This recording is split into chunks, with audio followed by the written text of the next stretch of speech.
invest in any team, you can't be disappointed, right? Great strategy. Yeah, yeah. That's all. Hello. Welcome everyone to episode 8 of Grandmaster Chess, and we already have with us the teacher of the day and also one very dedicated and punctual student. Please give a round of applause to Nigel Short and Biswa Kalyanrath. Yes. Well, Nigel, welcome. Thank you so much for coming and agreeing to teach some of the well-known comedians of India. Are you excited for it? No, it's great. I'm looking forward to it. I've chosen a nice game. Yeah. Not one that's very well known. Not the King Walk. Not the King Walk.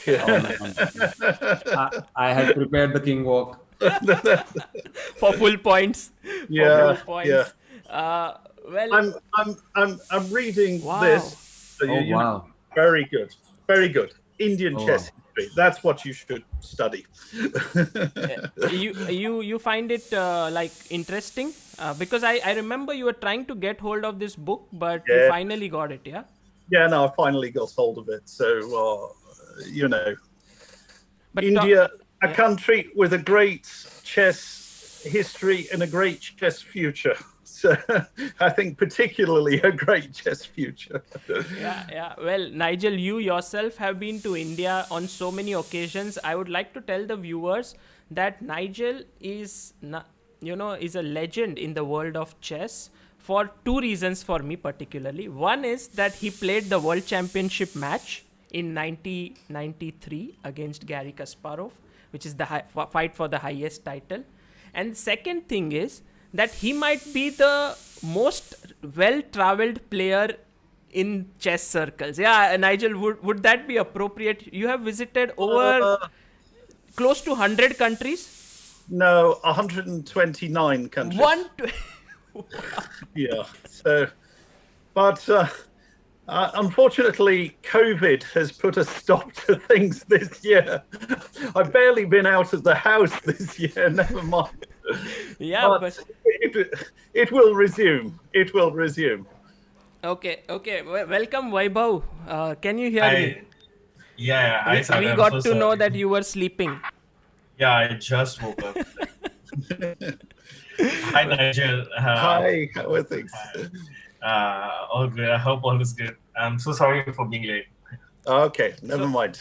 So, Nigel, I would like to tell you how this entire thing has come about. Biswa and Vaibhav are two of the most well-known stand-up comedians of India. And they are very funny, but in the lockdown, they had some time and they were always interested in chess. And so they started working on chess very seriously. And we had 100 episodes of Improving Chess where I taught different concepts to them, and it was about, let's say, IQP, it was weaknesses and everything. And after that, we started the Grandmaster Chess series where top Grandmasters come and train them and show one of their best games. And we have 10 positions, 10 questions, and they get points accordingly. Okay, good. So, and it's... just to show you guys, yeah. Vaibhav just got -1 for coming late again. That's fair enough. I think that's entirely justified. And so, guys, should we get going here as all the people join in? Even the people in the crowd would be trying to solve as the positions come up. And this is the first position. First, let me just get Nigel on the screen. We have King H2. Arey! King H2, King G3. I think King H2, Rook C8, King G3, not King G3. King G3, Rook E8. I think so. King F4. Perfect. Something. Full marks. King H6 resigns, I think. I didn't. Unfortunately, the miserable so-and-so resigned when my king was on G5. He didn't let me king H6. I mean, isn't that unsporting? I mean, I'm just about to deliver the most beautiful mate, and he resigns at the... Anyway, he didn't escape because everybody knows this game.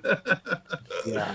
1 second. I want to ask Nigel a couple of things about this game before we get going to the main game of the day, because as already we know that this game is known to Biswa and Vaibhav already, but there might be few viewers who might not be aware of this game. And Nigel, they don't exist. They don't exist.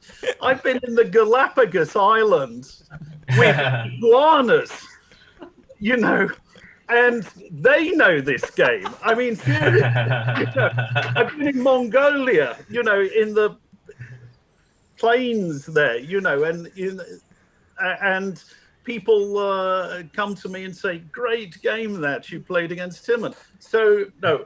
I refuse to believe there is anybody on this planet who doesn't know this game. Okay, so just for the aesthetic beauty and just to show it on the screen, this was the game between Nigel and Timman, played in Tilburg in '91. Is that correct, Nigel? Yep, that's right, in the Netherlands. It was just any other tournament, or it was it was an event, or it was a part of some candidates or something like that? No. They used to have very, very strong tournaments in Tilburg. They used to have these double round robin events with 8 players, and usually 8 of the best players in the world. And that ran for many years. So that was a major tournament. Yeah, this was it was very nice. I'll tell you the funny thing about it. You know, I played this. Can we show King H2? Yes. Okay. And I was short of time during this game, so I had a number of moves to make up until the time control at move 40. And actually, I saw this idea, and I had about 2 minutes left. I saw the idea immediately. But the problem was, when I played King H2, I was concerned about what to do about Bishop C8. And this was actually the only question to me, what to do here. And when you've got 2 minutes, you have to make a decision. I mean, thankfully, he didn't play this. I mean, there are various ways to win. I think you found one, a special way. Yeah. You like knight G5 even. Yeah, right? I think G4 is the most direct way to win, yes? G4 wins. G4 definitely wins, yes. Because I've just got a mating attack. Like if he takes here, yeah, then you no, take on H5. Yeah, this is completely crushing. Threatening and I'm H6. threatening H6, and now it's just mate immediately with this. Yeah, and then the rook swings over. And then my rook will swing over, correct.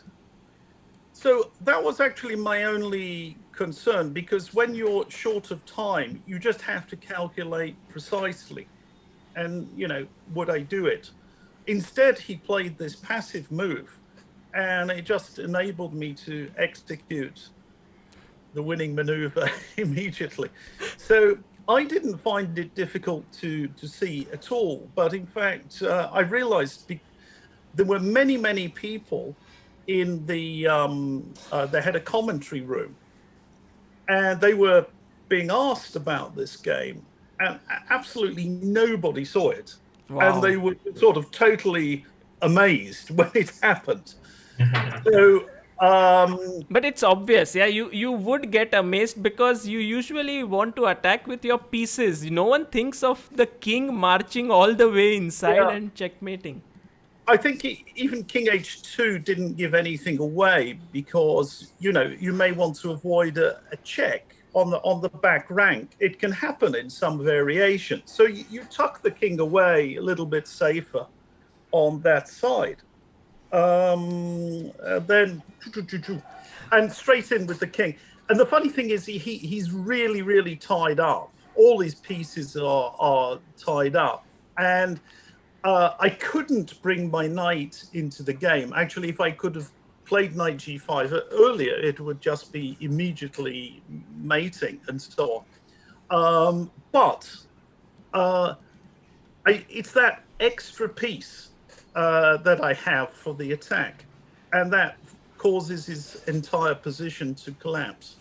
So it's a lovely game. He actually played bishop c8 now, but it was a little too late because your king marched in. And now he resigned.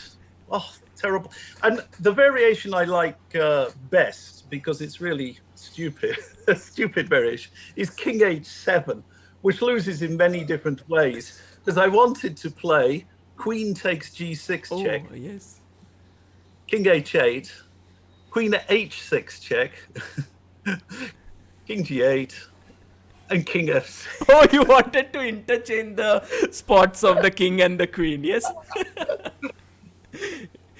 Instead of going with the king to h6, now the king goes to f6. Wow, what a beautiful mate. Yeah, it wasn't to be.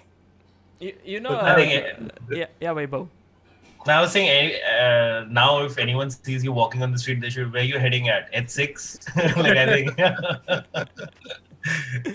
In fact, I remember that one of the times when you guys were on a stream with Vidit, like Vaibhav and Biswa, and Vidit said, let's see some beautiful chess games. And he said, okay, we will begin with this game. And they didn't know at that point. And when Vidit actually showed them this King March, they were like, what? How did he think? I mean, it was a big surprise. And today, guys, we have Nigel here with us. So he tells us exactly what was going through his mind. It's simply amazing. Yeah. So that's the one that will be on my tombstone when I die. You know, that position, you know. Nigel shot G1 to H6. That was so funny. It must have been so funny while playing it also, like to yourself, like, am I going to do this really? Am I going to move my king like this? It must have been so. It all happened very quickly. I didn't find it that astonishing, but it's very, very clear that this game, it strikes a chord with just about everybody, actually. Yeah. I mean, I was just making the moves, and it was not difficult for me. I mean, my problem was bishop c8, because I suddenly kind of panicked. What do I do if he plays bishop c8 earlier? And I hadn't decided, and I was short of time, and I was anxious. So, yes, g4 wins. Yes, knight g5 wins. But he's attacking my rook, and I have to be absolutely sure. So that was the difficulty. You know, thankfully he didn't test me. Yeah, and it turns out to be one of the greatest games ever played. And guys, today, when I actually saw this game, I didn't realize this was played in the 90s. I thought this is one of those evergreen games which were played in the romantic era, like 1800s. But this is amazing. It's fantastic. And the nice thing is that today what the game that we are going to look, and the one which we have for Grandmaster Chess, is the same opponent that Nigel faced. That's right. Timman. And I think Nigel, your rivalry with Timman went on for several years, yes?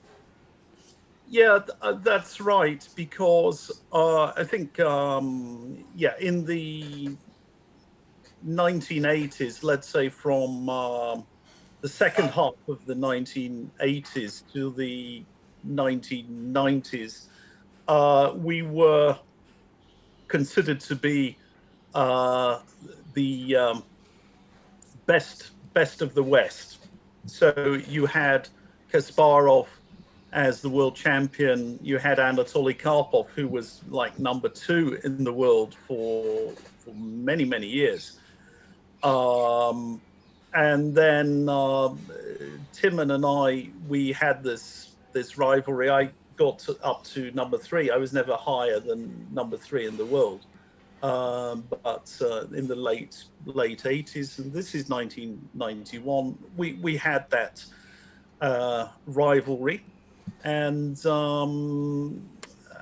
of course, importantly, I beat him in the candidates final in 1993 in Spain, in El Escorial. And that gave me the right to play Garry Kasparov in the final. Wow. So that's you have had great battles with Timman, and today we are going to look at one of your games. I should point out he has beaten me a number of times. It is slightly misleading. I'm going to show you all these nice games, but sometimes the boot was on the other foot. but we don't get into those games for today. Did you get tempted to keep looking for king walks after the games after this? Well, it's funny you should mention it. I'd actually done sort of mini king walks before this. We found a couple of examples. There was one I had against Garry Kasparov actually in 1987. We played a match at the Hippodrome nightclub in Leicester Square. And it was a very strange match with, we played on this stage, we had pumping music, we had dry ice. We were each in these dinner jackets, actually. So one in black, one in white, and we alternated between the games. And I had a sort of a forerunner of this march, but it wasn't quite as spectacular. It was dramatic, but and I won that game, but wasn't. I only got to the 4th rank, not to the 5th rank. I could have gone further, but I was trying to play it safe. Yeah, was it in London? Yeah. And was it the 6-game match? Yes. And which one was it out of the 6? Do you remember? It's the one I won with black. The one you won with black. So game number 3. Correct. Okay, just in case to put it up here.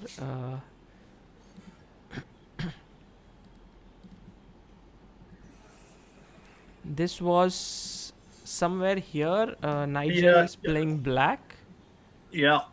He made this very good sacrifice. And then he broke through and it was starting to get dangerous. And this is, okay, now is an interesting moment. Go on. And you bring your king up. Okay. Yeah. And again, So you already had an idea of this, yeah? Like from sure. 80s. Wow. Oh, yeah. So it's not the first time I've done this. So, yeah. And what did he do? He played G4 check or something. He went Rook A8. Rook A8. Oh, yes, it came in a minute. Yeah. And then Queen takes A3 came. Yeah, that was it. Yeah. And the funny thing, okay, there was and now he went G4 check, didn't he?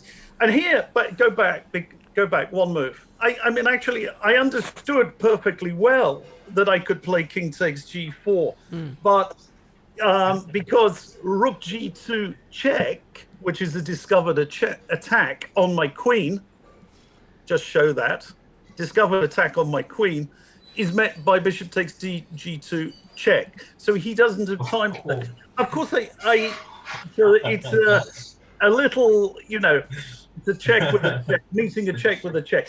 I saw this, but I just thought Bishop G4 is safer, and I did it. And the game didn't last too much longer. Yeah, just one more move and he resigned. Yeah, one more move. So, Brilliant game.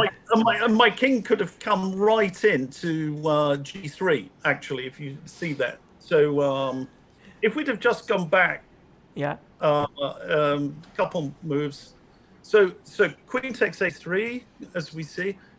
Yeah, g4 check, king takes g4, and now Maybe rook check. takes d4 check, Yeah. king g3, and everybody would have been, and still rook g2 check is not possible, and this is completely winning. Wow. And against Kasparov, it would have And been against even more Kasparov, spectacular. yeah, but I was, I wasn't playing for brilliance. I was just trying to win the game, and I didn't have that much time. And as I saw I could win, in a simple way. I went for that, which is a shame. That would have been something really, really nice. Yeah. Well, back in the day, you would have not known that there would be another king walk going to happen. Right. Yeah. You shouldn't miss out on beauty when you have the chance. True. That's a good point. Okay, guys, are you ready? Shall we begin? Yes. With today's game, the main game, and it is Nigel with the black pieces and Timman with white. He opens the game with 1 d4. Nigel goes knight f6, c4, e6, knight c3, bishop b4. It's the Nimzo Indian. Queen c2, d5, cd, queen d5, which is a slightly surprising move. Yes, Nigel, I mean, you usually take it back with the pawn, but queen... Look, I think maybe taking with the pawn is slightly more popular, but queen takes d5 has been played a number of times. Yeah. And white played knight to f3. And here's your first question for the day. Also, it's actually still theory, like it's opening theory, but you guys may not be aware of it. So it's a very interesting position for black to decide what he will do here. Yeah. And actually, I should say that, some of these questions, I mean, we've taken this game here and you're going to get 10 questions. There are some positions, they've got more than one answer. I mean, you can, what I played is not necessarily the best move. There is, I think, at least one other reasonable way of playing here with black. So I'm very interested to hear what you say, what you think, and if you suggest something else which is reasonable, you'll still get credit for that. Yeah. So if the move is as good as your move, Nigel, you could give them 1 point. But otherwise, if it makes sense, we can give half. And if it's wrong, then 0. Yeah. Okay, fantastic. I'm going to have a timer as well here so that every move is timed.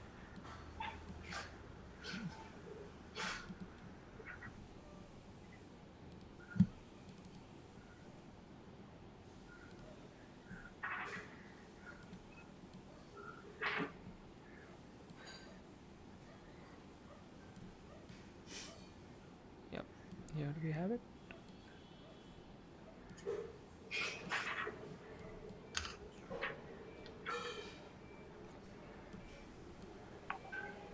Because this is an opening move, so this one would have only a minute that you get for this. It's not very complicated.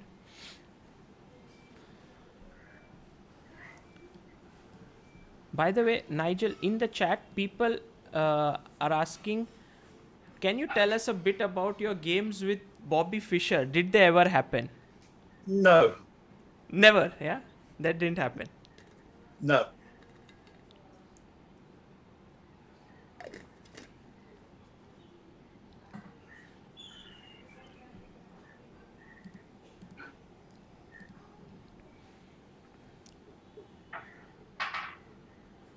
Any thoughts, guys?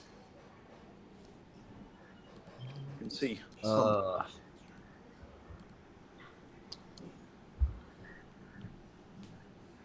So, guys, you have to write down your moves and. Yep. And there we go. Okay, that's time. So, Vaibhav, what's your move?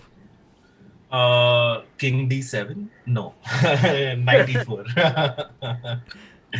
Okay, so Vaibhav says knight to E4. Right. King D7. And Biswa?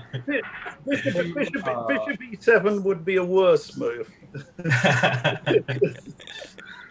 Same knight to e4. Knight to E4. Okay, both of them Yeah. suggest knight E4. Yeah, guys, I'm really going to be pretty mean here, and I'm not going to award either of you any points. I'll tell you why. Because it's a bit premature. It's premature to play like this. You're moving an already developed piece twice in the opening. So, and you're not actually threatening to take on C3 as yet. So White can do things, and I'll give you an example here. He can play E3. That would be a good move. There are even some other possibilities, and maybe I'm just saying this off the top of my head. If we can go back, maybe even knight D2 is possible here. I don't actually recommend that one. It's possible. And the reason is now you create this threat to the queen. And he would probably have to play something like knight takes C3, let's say, B takes C3, bishop moves somewhere, probably to E7, I don't know, E4. And White is a nice game. He has control of the center. So knight D2 is a little bit artificial. I think that the simple move, E3, immediately, if we go right back, is probably better because, in fact, White just wants to put the bishop on D3 and castle. And I think this is simple and good for White. So, yeah, I'm sorry. I'm going to be a little bit mean. Nice. I like it, Nigel. I like it. And you're going to have plenty of chances to score some points later on this. But general principle, don't move a piece twice in the opening unnecessarily. And this is the important proviso.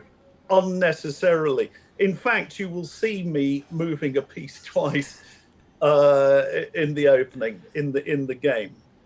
But it is required. So in the game, Nigel played a very, very unusual move, which is queen to F5.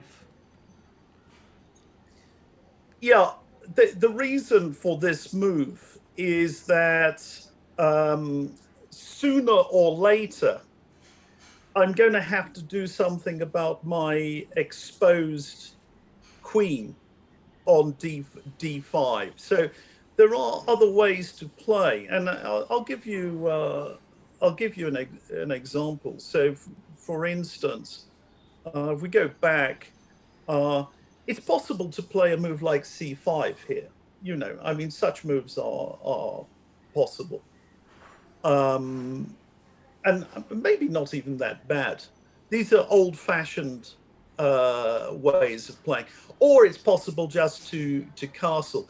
But very often, White can play A3 and obtain the bishop pair, because that's actually the real problem, that I'm going to have to play bishop takes C3 at some moment. So these are these are sort of ideas in the position. Queen f5 is another one. So I would have given you points for c5. I would have given you points even for castling, which is absolutely okay, just to play some natural moves. c5 is striking at the center, and that is motivated. But knight e4 is losing time and not such a great idea.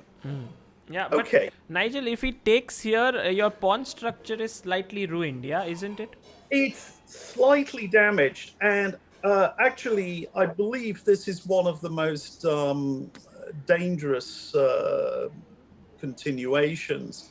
I've had this position more than once with black, and I've done okay with it. But I think objectively, white has an edge because of this slightly superior pawn structure.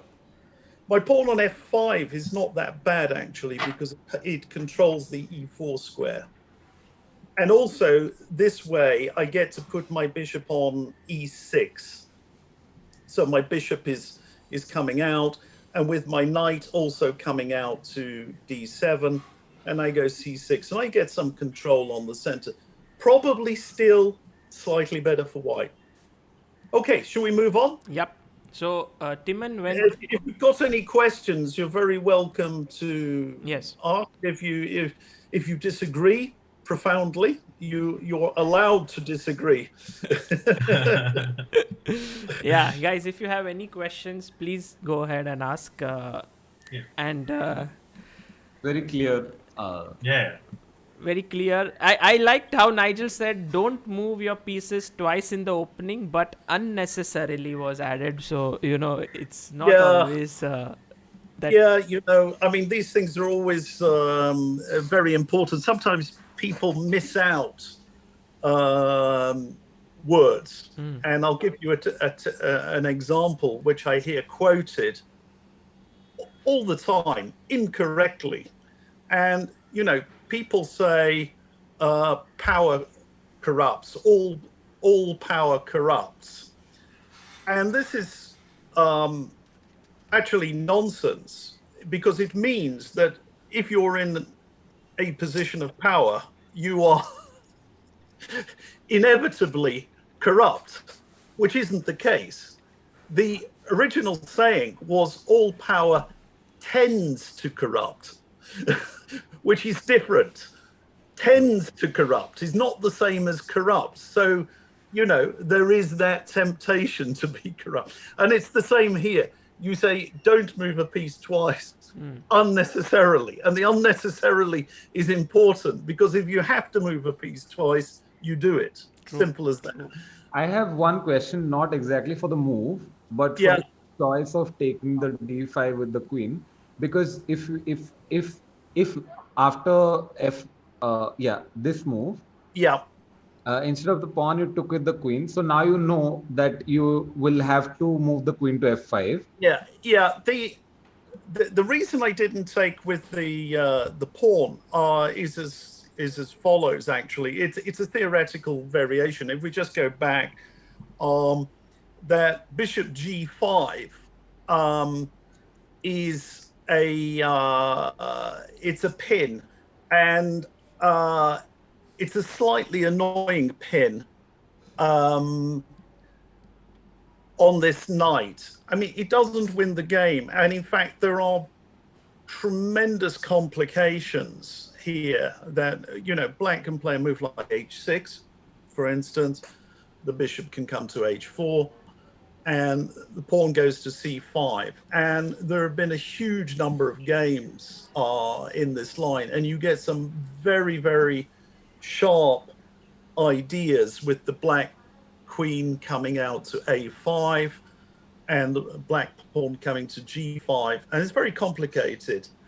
And in fact, I had a game with Garry Kasparov in the World Championship final in this line, and it was all preparation by him. He spent, I had a couple of games in this line, The first time I surprised him. The second time he surprised me with a new idea. So, yeah, it's perhaps e takes d5. It's a more principled continuation. Queen takes d5 is a shortcut in that it's saying, okay, maybe it's not the most challenging move, but it's not going to lose. Yeah, but after Queen f5, if he trades, now in an endgame where we have double pawn. Yeah.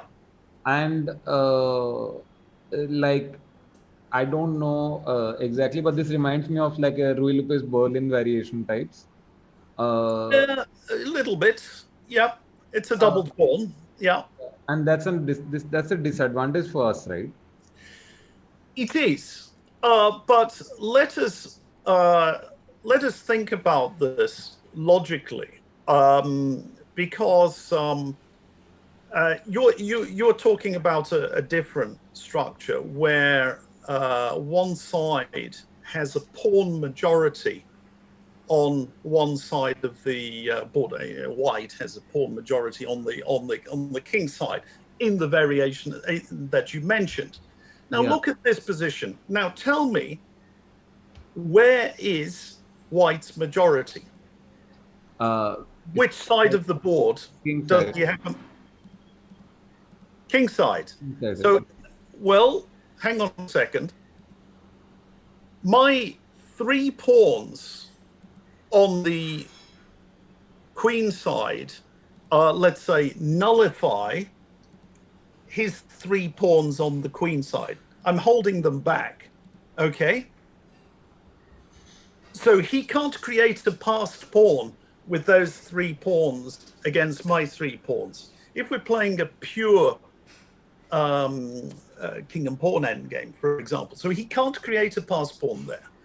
On the other hand, if we just kind of split the board down the middle and think about the pawn structure on the other side, my 4 pawns hold back his 4 pawns. Okay. So it's not quite the same structure. There is a difference in the type of doubled pawn. Let's say the function of the double pawn is different here. Nigel, that explanation was amazing. I mean, even when Biswa asked about the position resembling some sort of Berlin, I said that's a nice question, and no, it doesn't resemble, because in the Berlin, White has a clear pawn majority on the king side, 4 versus 3, while here it's not so clear. Wow. Yeah, very interesting. Yeah. I've got slightly less control of the center this way. This is why it's a small weakness, but it's not catastrophic by any stretch of the imagination. Let's move on. Yeah, we got plenty of stuff. So Queen D1, Nigel broke in the center with C5. Yeah. Now, by the way, I didn't like Queen D1 at all. Just thought, what the hell is that? You put your queen on C2 and you put your queen on D1. If you guys had done that, I'd be giving you 0 points and criticizing and saying, you patzers, what are you doing? Playing such horrible chess. And this is one of the best players in the world. So, there is actually a point to it. I think Queen B3 is another challenging variation, which is better in my view. Queen D1 it's too extravagant. It's too subtle for my liking. Okay. So Queen D1, C5. You went E3, and you took. Yeah, and this. Yeah. Okay, go on.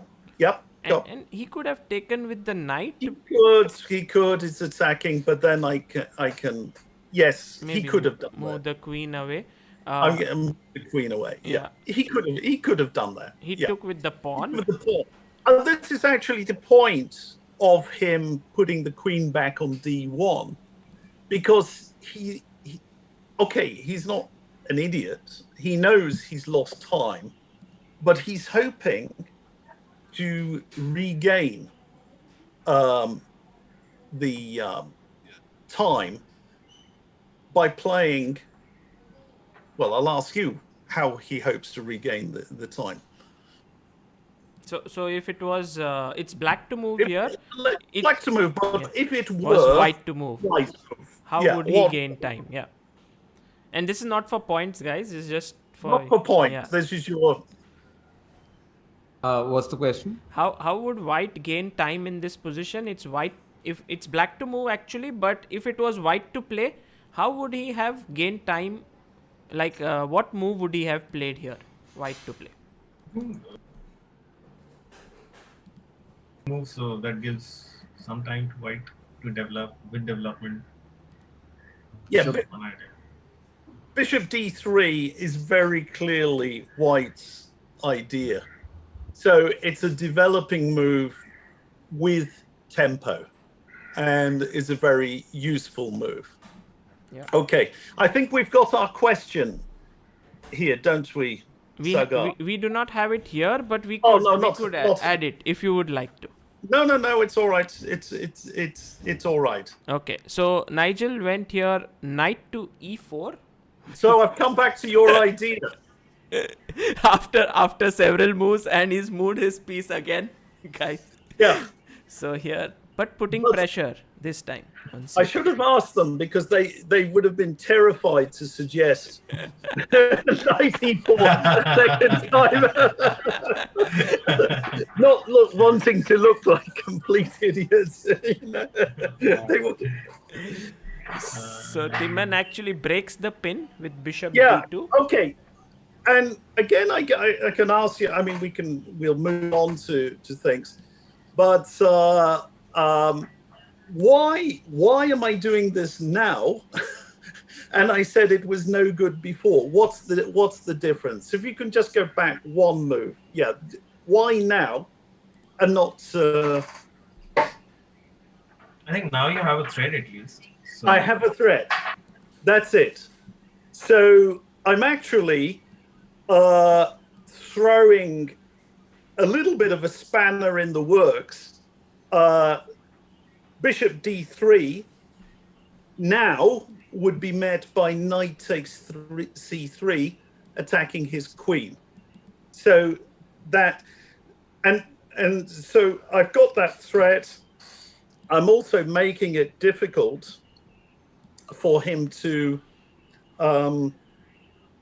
play bishop d3. So it's an interference in his plan. Okay. So he went bishop d2. Yeah. And knight went to c6. Yeah. a3, now breaking the pin. By the way, if he would take on e4, there is queen takes e4 with a check. Yeah. He actually had a very strong move here, but it's I only discovered this recently when I put the engine on. Very recently. Did you look at this? No, I haven't seen it. It's actually it's actually very interesting. After take here or in this position? No. I think at this moment, is it at this moment, or maybe it's the next move? Yeah, I think he can play bishop d3. And if takes here, then no. Sorry. Not here. So go back. Sorry, it's a3. Oh, okay. It's another move. He took. Yeah. Okay. Takes. Take. And here you went bishop d7. Yeah. And here maybe bishop d3 was good for that him, was it. That was it. It was a very, very funny move because I think bishop d3 was good. And the point is, I intended to play knight takes f2. Yeah, looks good for black actually. Yeah, bishop takes f5. E takes takes. Yeah, sorry, knight takes it. Yeah, king takes d1. Oh, king takes. Yeah. And now after takes, I think rook e1 check.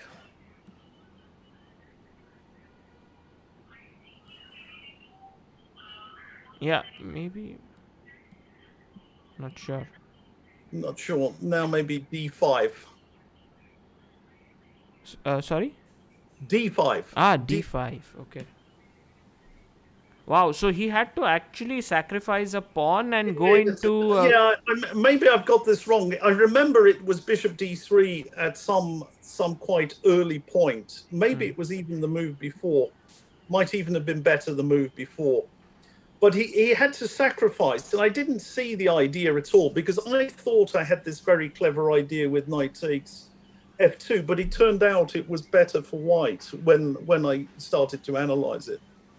Right. So in the game, he played a3, and you gave up your bishop pair, and you developed. And here he played queen to c2, preparing this deadly idea, yes?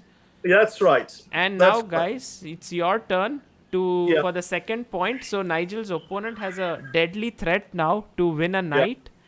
But as you have learnt in before earlier games as well, these top players never really bow down to their opponent's threats. Yeah, they always have their own plans. So black to play.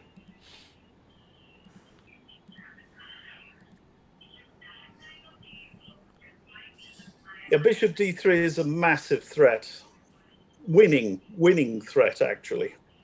If it were white's move, he would just win. So, I mean, Timman has played strangely. He's played queen c2, queen d1, queen back to c2. But there is a point to it. His moves have purpose. Yeah. And now it's a tough time. So, as they think... Nigel, you said that you went through these games recently. Are you planning to write a book or something on your games? Yeah, I'm actually currently in the process of writing a book. Effectively, my first book.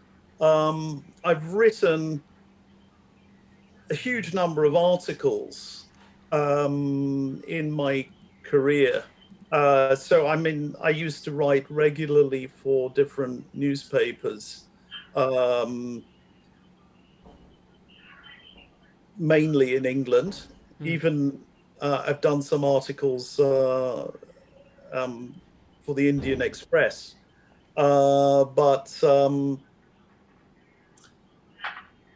done many things like that, and I wrote for New in Chess as well for many years. I really enjoyed that. But I've never written a book properly. There are some books which have my name on the cover. And they were basically ghost written. Okay. So this will be a real book. And I've got a contract and I've written about half of it. And so look out for it in the coming year. Would it be in this year itself or 2021? Yeah, it'll be 21 actually. Okay. Yeah, guys, and I must tell you all that Nigel is a tremendously aggressive player. He has some very, very aggressive, nice attacking games, and it would be such a pleasure to learn from his own games with his own annotations. So this will be great fun whenever the books do come out. Okay, this is a difficult. Yeah, very difficult. This is a difficult question. Can we give an extra point here, because not all of these questions are. Sure, it would be wonderful. No, I would love to give an extra point. Yeah, because I think this is a difficult question, so you'll get a bonus if you can get this one right. Okay. Can we give them a couple of minutes more, and you could give them maybe a light hint? Maybe they've already found could have been that they have found the move, but... Yeah. I found it. Oh, man, I found it. Oh, yeah. I found it. Really? Yeah. No, Biswa, come on. Can't be. I think I found it. Okay, you've written it down. Yeah, I'm just trash talking Vaibhav. I haven't found anything.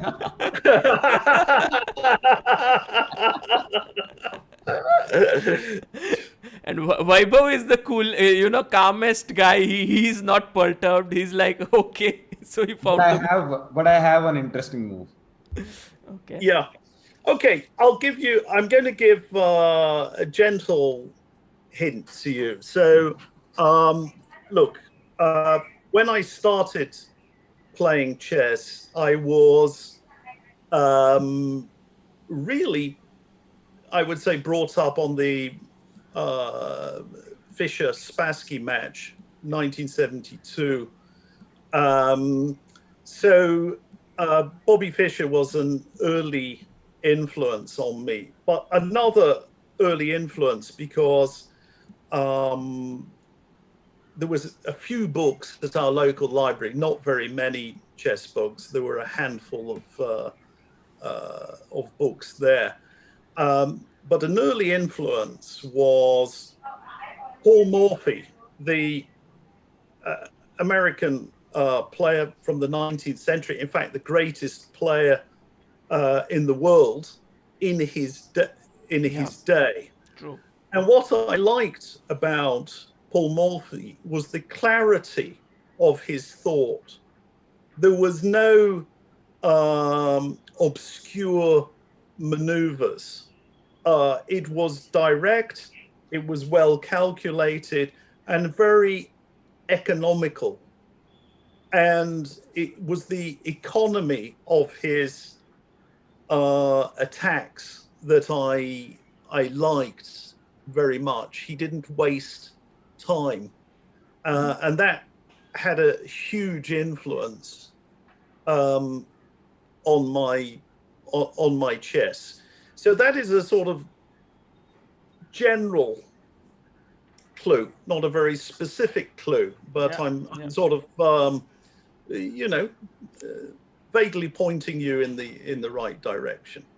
Yeah, Okay. it's just like how the economy of play for most of them is like if the opponent has a threat, then you don't really sort of counter it by moving your piece again or something, but you sort of create a counter attack. I can't hold this. Okay, Vaibhav, maybe you can begin so that Biswa says, what's your move? Vaibhav. I don't have a good move actually.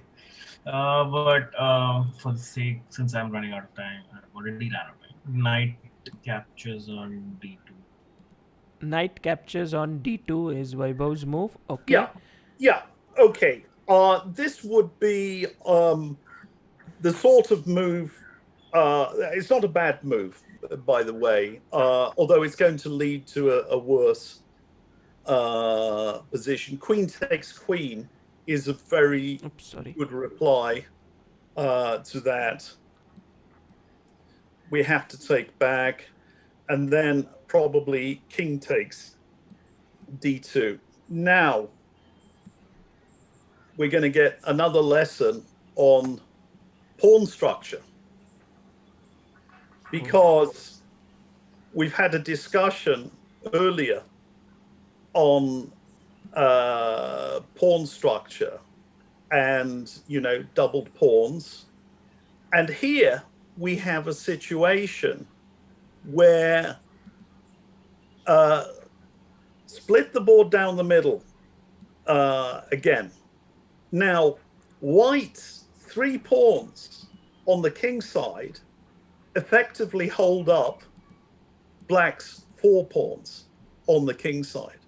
Whereas on the other side of the border, in particular in the center, white has those 3 pawns, and in fact has even a protected pass pawn in the center of the board. So this is definitely an advantageous position for white. I would not say that black is lost here. That would be too much to say. But white has the upper hand. And if you were playing a player with very good technique, and a sort of Anatoly Karpov, or today Magnus Carlsen, who has very, very fine technique, you would be suffering big time in a position like that. Even, it's not only you, I would be suffering big time in a position like this, because white just holds the trumps. So knight takes d2, it's not a mistake, but the problem is, in this type of position, second best moves are not that good. Right. Okay. So knight takes d2 was not the best move, and a very instructive point on pawn structures once again. And Biswa, now I saw that you kind of changed your answer. I haven't changed. I was doodling on the side of it. Okay. So what's your move? Rook c8. Oh man, Biswa! Really? Yeah. What are you doing, you maniac? What sort of a move is that? Bishop d3. Bishop Is d3, that our next question? Is that our next d4. question? Hang on. Was that our next question? Yes. Oh, okay. I gave it away. Shouldn't have done that. Okay, rook c8. Fantastic. I thought Nigel was saying, Biswa, what are you doing being a stand-up comedian? You should be a chess player for finding that move. Okay, good. Excellent. Brilliant move. Bishop d3 was played. Yeah. Okay. So we've got our next question. Is that right? Right. Yeah. This is the third question, Okay, and Biswa gets 2 points. Yeah, for finding He's the going last to one. get. He's going to get 2 points because I know what he's intending. Yeah. He's found the next point also. But I think Vaibhav. But actually, I have no idea. Vaibhav, you didn't listen to Biswa's answer, yeah? No, I did. Rook c8. No, But, like, that's fine. after- Yeah, I the don't know next the move. continuation. Okay, good. So here, I don't know the continuation. Cool, yet, cool. But I still don't figure out how. Like, I don't know. Yeah. I'll tell you honestly, I was just looking around for random moves, and then I found it. I started calculating it, and it made sense. amazing. Couple of things did not make sense, but then if I kept calculating, then I found something or the other in everything. Yeah. It's the principle here is it was the economy of the attack, and I'm continuing to develop my pieces. Very, very important principle. You always saw that with Paul Morphy, that he didn't waste time. If you get his pieces out, he gets them out immediately. And you have put your rook on an active square. And this is the next question. What to do? Have you? So we've got this. I have to let. Vaibhav has to still think, so a minute for him. But I would also like to point out that when this was the position a few moves ago, Nigel actually playing bishop d7 was already, I think, preparing in his mind. It was the whole thing. That's quite correct. Yeah, brilliant. So bishop d7, which looks some kind of like a normal developing move, had this in mind, and opponent actually went bishop d3. Timman said, why don't I pick up this knight now? What's the problem? Well, I actually think it was not so much happiness with this move. Once you've lost so many tempi with this artificial play, it's consistent to continue. True. In the way he did, and in fact, he doesn't really have at this point. Move, he doesn't really have. Anything else he would play would be admitting that his whole concept is completely wrong. True. sometimes you have to do that actually, Yeah. and that is a very, very difficult thing in life. In life, yeah. I was going to say And, chess, you know, but and also in life. in chess and in life, you know, sometimes you have an idea. I'm going to do this. I'm going to do this. You know, this is my brilliant idea. And when you realize that you've made a mistake, it's the temptation for so many people is to like plow on and pretend they haven't made any mistake at all. True. This was my idea, so I'm going to do it. Having said A, I'm going to say B.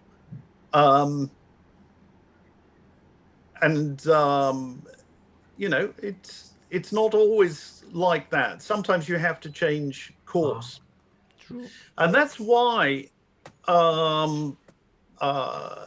you know, one of the phrases I hate the most in chess is a bad plan is better than no plan at all.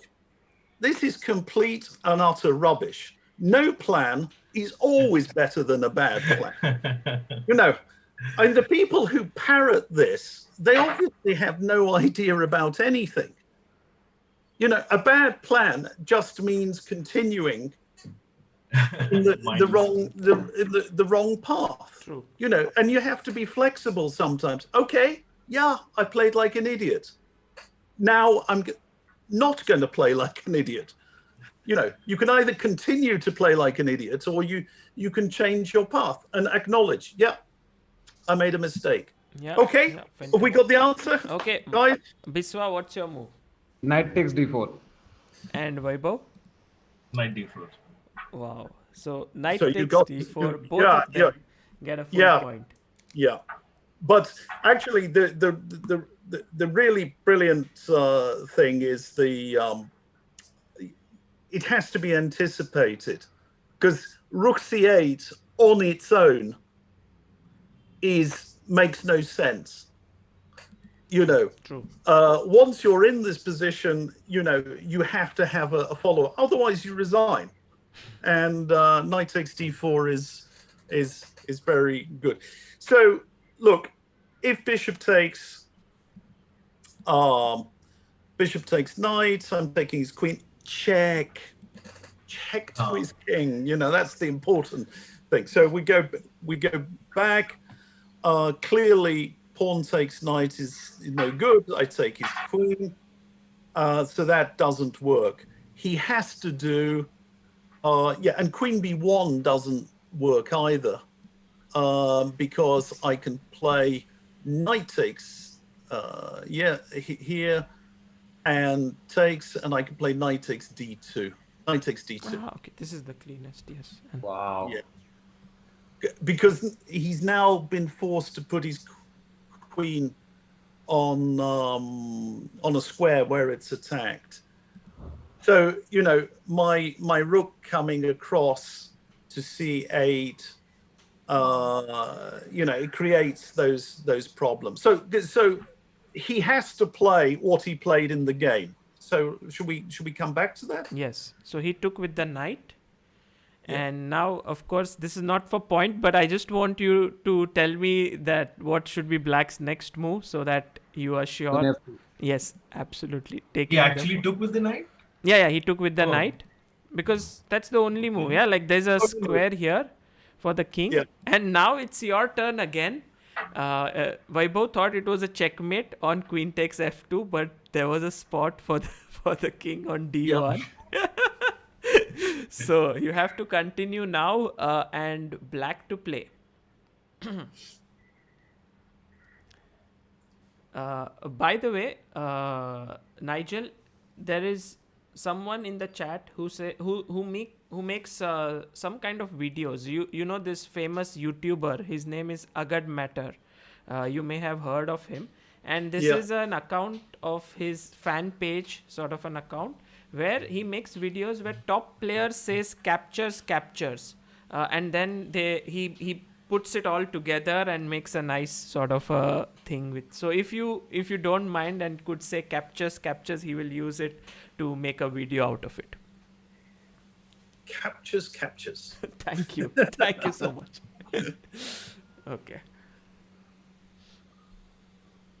So queen takes f2 and now king d1, and guys, this one is again a very tricky move. In fact, the game is like, calculation, and then next moment you also have to sort of calculate, but at the same time have some kind of a feel for the position. Yeah. Because it's not, these games, they're not always just straight bang bang bang checkmate. Sometimes you need to understand what's really going on in the position. It's a matter of evaluation and assessment. Yeah. Well, we also have I am Sarvanan in the chat, and he says classic Nigel in the chat. So he's also following this. And has he seen the game before? Sarah, have you seen this game?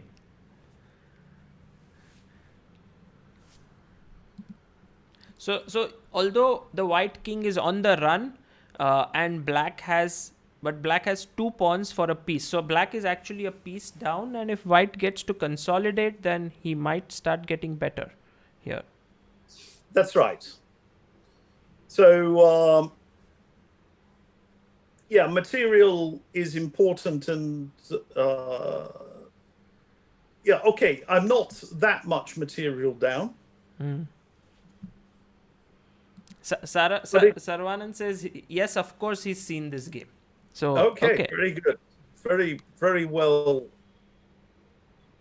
educated, I must say.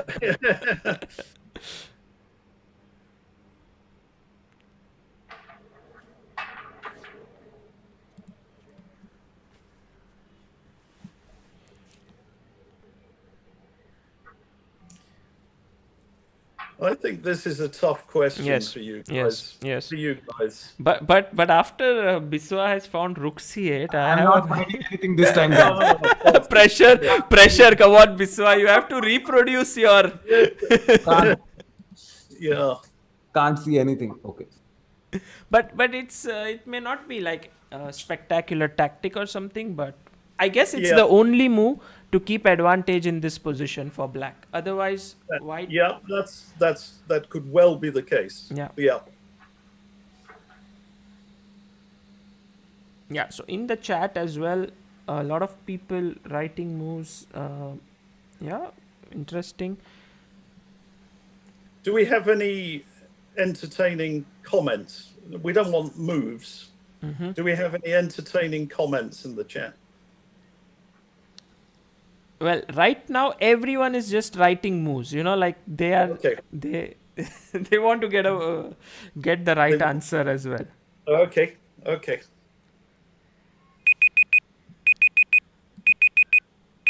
Okay, time's up, guys. So, what's your move? Let's begin with if you guys don't have a move already, then maybe we can have some sort of a hint from Nigel. Hint would be nice, I guess. Okay. Nigel, apart from Paul Morphy, who is your favorite player? Is there something that could lead them to the right answer? Let me give you some misleading hints.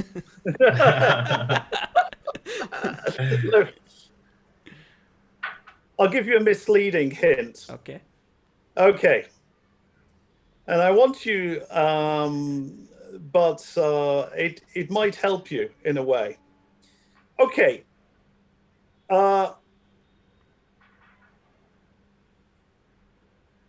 If the white queen were not on c2,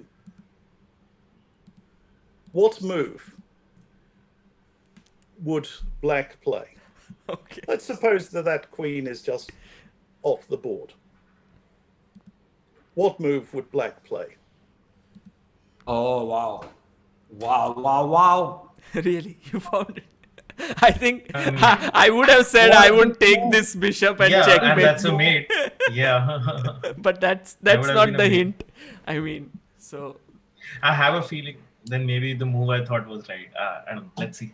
okay. So Okay. let's Okay. Give us your answers. let's begin Mine with is Vaibhav, yeah. Bishop A4.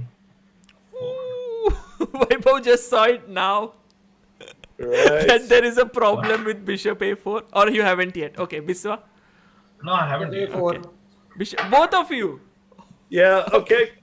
And Excellent. Nigel, lot of people in the chat have said bishop a4, like they were, and Brilliant. Look, Bishop A4 would ordinarily be an extraordinarily brilliant move, winning the game on the spot. It has one little drawback to it, and that one little drawback is the move Queen takes A4 happens to be check. Oh. My God. It's so funny. So funny. Yeah. So these are the things that it's possible to miss in a game. So if we just go back one move, if we just go back, let us imagine the king were on another square on F8, for example. yeah, Let's suppose the king were on F8. Then I would say to you, what is the best move? And you would say Bishop A4, and I would be applauding you, giving you bonuses for your brilliance and all of that. Bishop A4 would be right. Bishop A4 has one drawback only. It loses on the spot because it's check. You're losing all your pieces with check. wow. So yeah, I tricked you there, guys. I misled you. actually, Biswa had not seen bishop a4, but when you gave the hint, he was like, wow, I got it. Yeah, I was just calculating knight takes on c3 the whole time, and then I went to bishop a4. Yeah, no, knight takes c3 doesn't. No, it's not working. No, just take back. Doesn't work. No I have good. another idea. Like, is queen takes on d4 any Queen leads d4, anyway? Yeah, that's not going to work. He will just take back. Goes You to just exchange down. yeah. No, you're a And rook down. You're already Really? you're already a piece down, so you're now a rook down. It's too much. Yeah. So that isn't going to work. You know, sometimes a little restraint, guys. You don't have to hit every ball for 6. Yeah, now they would understand. Fours are good. Fours are good sometimes. You know, that's Okay. Queen So takes now, on g2. no, but then bishop takes knight, yes? bishop takes. Yeah, queen takes g2 is not possible because of bishop takes knight, Wow. and you protect the rook. Okay, so the answer is a very important move, knight c5. Multi-purpose. It's a retreat. But I'm now getting these threats. Well, actually, bishop b5 is still an answer, but there are threats in the air. Wow. But how did you find this move, backward move? Because usually they are always looking forward. You know, is it something you had to? But you know, I mean, it's a question of understanding the coordination of the pieces. So white is totally uncoordinated here. So this move, I'm suddenly, you know, I'm pressing on d3, bishop a4 is in the air, and it's a little pause. It's a little pause in the attack. It's going to resume. You know, sometimes they don't sort of flow just in one great movement. You know, you have an initial flurry, and then it's a sort of regrouping, and then coming back again. True. So what did he do? He He played a4. Sorry, this sorry. is not the Yeah, move, sorry. by the way, guys. Yeah. He played a4 to stop bishop a4. Yeah. And now... Well, it wasn't immediately a threat, but it was going to be a threat sooner or later. Yeah. So now it's your move for the 4th point. What would you play here with black? Meanwhile, Nigel, a lot of people in the chat after you made the reference to cricket are asking, which is your favorite IPL team? Yeah. Well, you know, I am a very big Joss Butler fan. So, RR. Okay. RR is, not doing very well right now. No. Yeah. Also, Viraj Pandit says, if I'm not wrong, Mr. Friedel once said Nigel came up with a technique to defeat the computer in Queen versus Rook endgame when he went back to bed. I think you have done many interesting experiments with Frederick. Yeah, many years ago. Years ago. But I guess this one, if it's not you, then it might be Peter Lecco who did this Queen versus Rook. No, I have a very vague recollection of that because at that time Ken Thompson was working on his table bases, and they were on very, very few pieces. And so Queen against Rook, that was one of the more interesting ones with the very limited number of pieces. And they had they had those bets. I don't know whether you recall that I think it was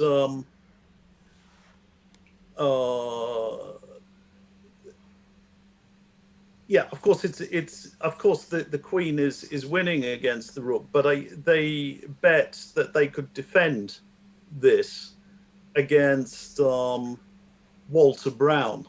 Okay. And so Walter Brown took it on, and the first game it was a draw. But but I think he had a second bet and won. That's if I remember correctly.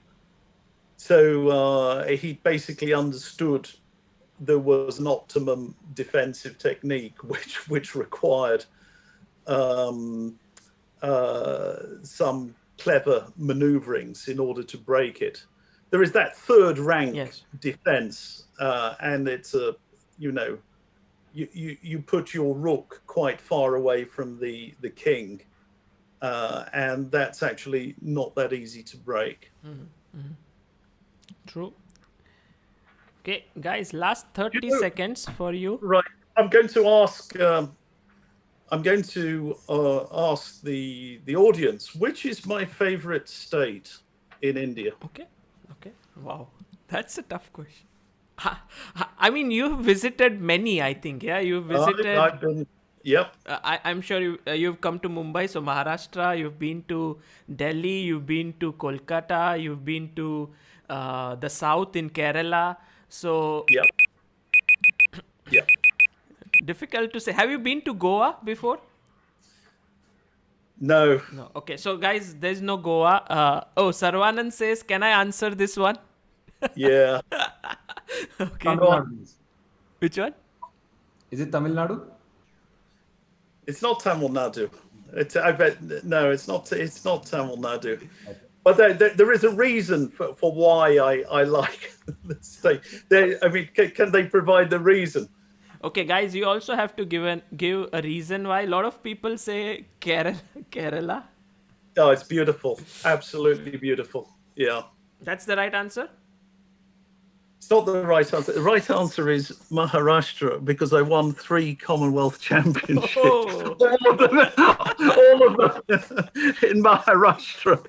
So that's a state that's been very, very good to me. Yeah. Normal people like places based on food. Yeah. So for me, it's winning the Commonwealth Championship, which I won twice in Mumbai and once in Nagpur. Wow. Your favorite state has nothing to do with the state. No, correct. Absolutely correct. I remember once I was a little kid just starting chess. I came to this hotel, Mirador. There was this, I think, in Mirador Hotel. And there you had won it already. It was the last round. And I saw you there for the first time. It was amazing. Oh, well. Great. Okay, so guys, Vaibhav, what's your move? Let's start with Biswa this time. Biswa, what's your move? A6. A6, okay. Vaibhav? Don't have a good move, but lack of better one, I would say Queen F6. Queen F6 is Vaibhav's move and A6 is Biswa's move. They are not as hungry as you, yeah, Nigel. They are not as greedy. No. I like breakfast, lunch, and dinner. So Nigel And that should be a massive clue. Oh, okay. I played Queen takes G2, guys. just picked up another pawn, and why not? Yeah, it attacks the rook. Hanging. Oh man. Take it. It's But- there. If my opponent doesn't have any pieces left, it's much easier to mate him. And I'm attacking a rook. Yeah. Okay, that was actually an easy one. You should have got that. Okay, I think they have one more chance to right their wrong because Timman went rook e1, and now guys, another question for you, fifth one. Let's see if you are able to learn from your mistakes. Oh man, is it what I think it is? Well, the rook was hanging, so he had to move it, and guys, You have to move the rook. Yeah.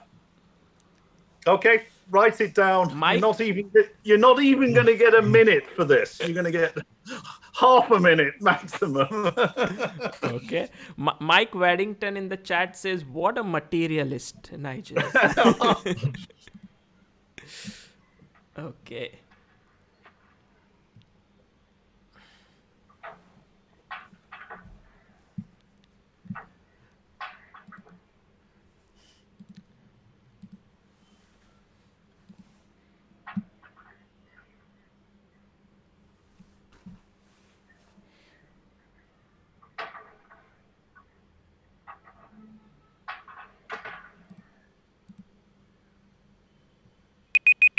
Okay, time's up, guys. Time's up.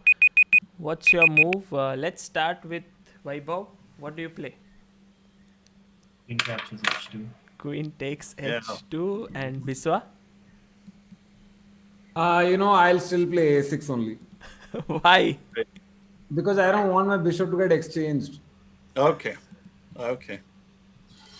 So, Nigel, any points for A6 this time, or is Queen H2 there? I mean, that's what you played. Yeah. No points for A6. Yeah, too slow. Sorry. I'm not even bothered about. I understand there is a sort of logic to it, but it's a bit too slow. And Queen takes H2. So full point to Vaibhav. Yes. There, excellent. Pulling back in the competition. Yeah. And just bear in mind here that when I started this combination, I had 2 pawns for a piece. So I was material down. This has now changed. I've got 4 pawns for the piece. So I'm technically material up.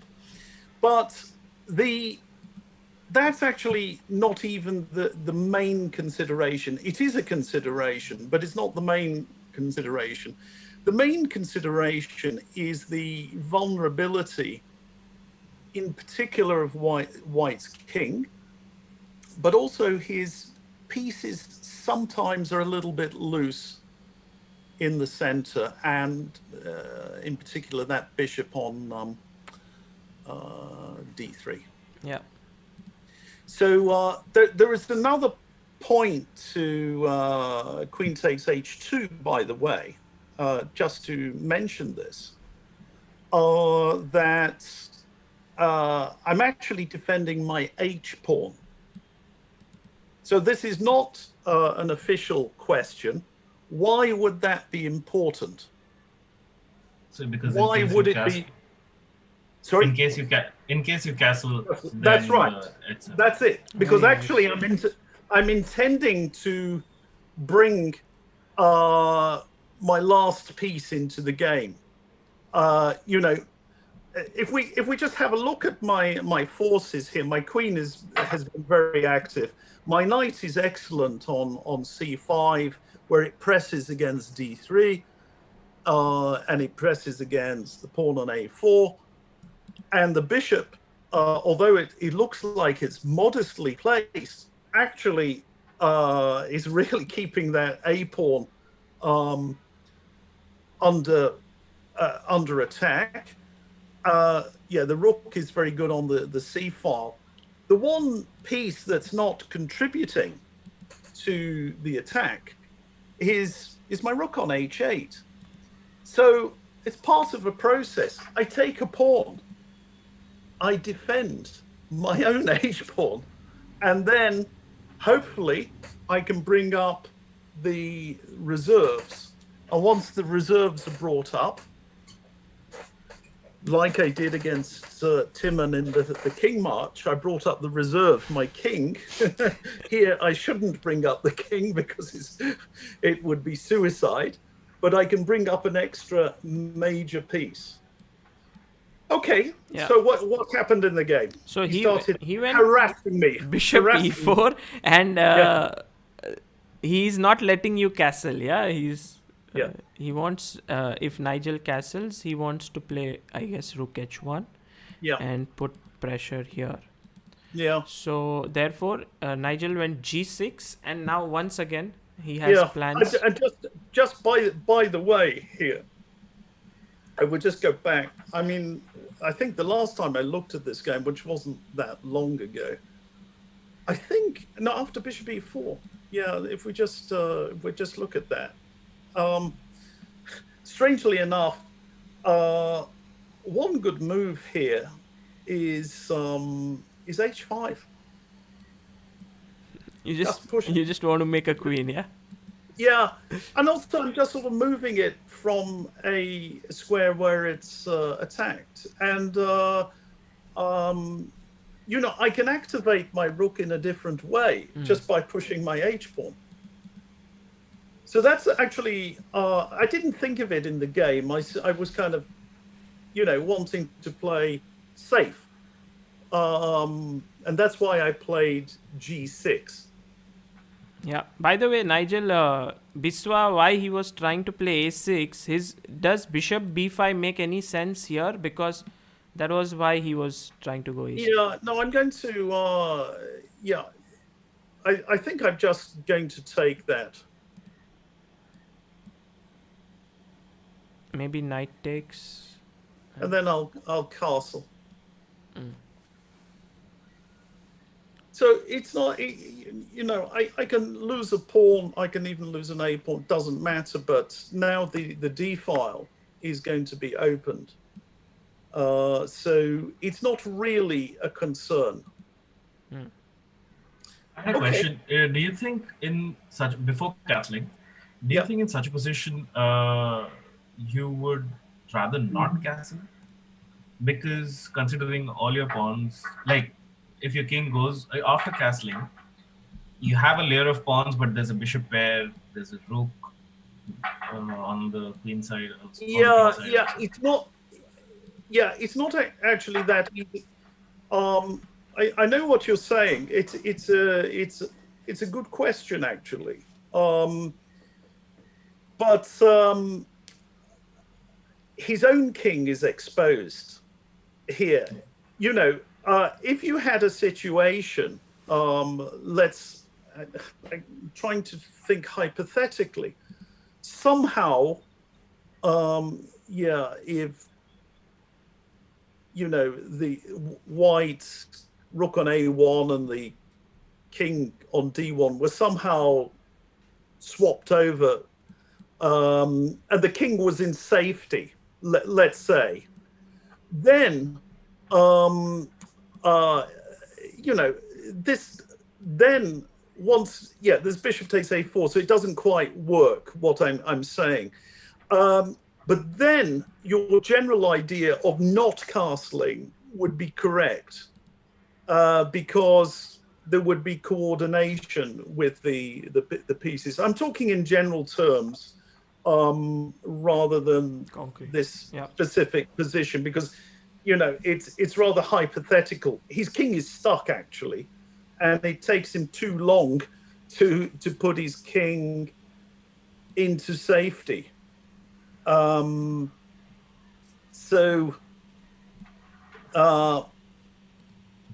That's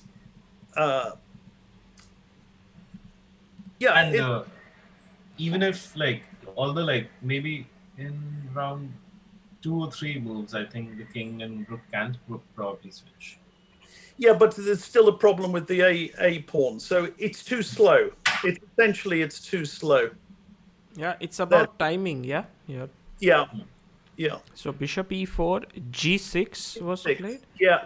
Yeah, and I'll make a general comment here. By the way, that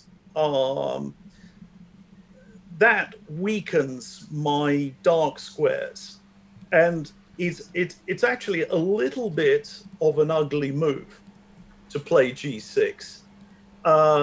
You know, good positional players, when they have a white squared bishop like I do on d7, they normally want their pawns on the opposite, on the dark squares, because it controls more. You know, here this is like a game of checkers, where you know you're only controlling one colored square, but it doesn't matter actually, because it has a very concrete idea that I'm defending the H pawn, and sometimes also I'm intending E5, but not immediately. Okay, let's move on. So he attacked your queen with rook e2, and you gave a check. He came back. Of course, he would be happy with the draw, but Nigel plowed on. Queen g3, rook e3, still attacking. Queen d6, and now Biswa knight b5 came in. How many questions have we had so far? Six, by the way? 6. So this is now, we are coming to the 7th question. He took the pawn, and guys, it's your move now. What should black play? Time for you to think. Black to move for the 7th question.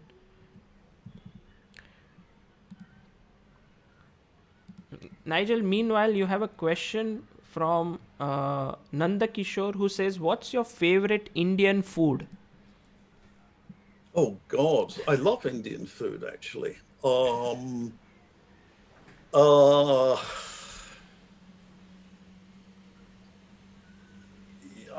like all sorts of curries actually, but you know, I also like southern Indian food as well, which of course is very, very different.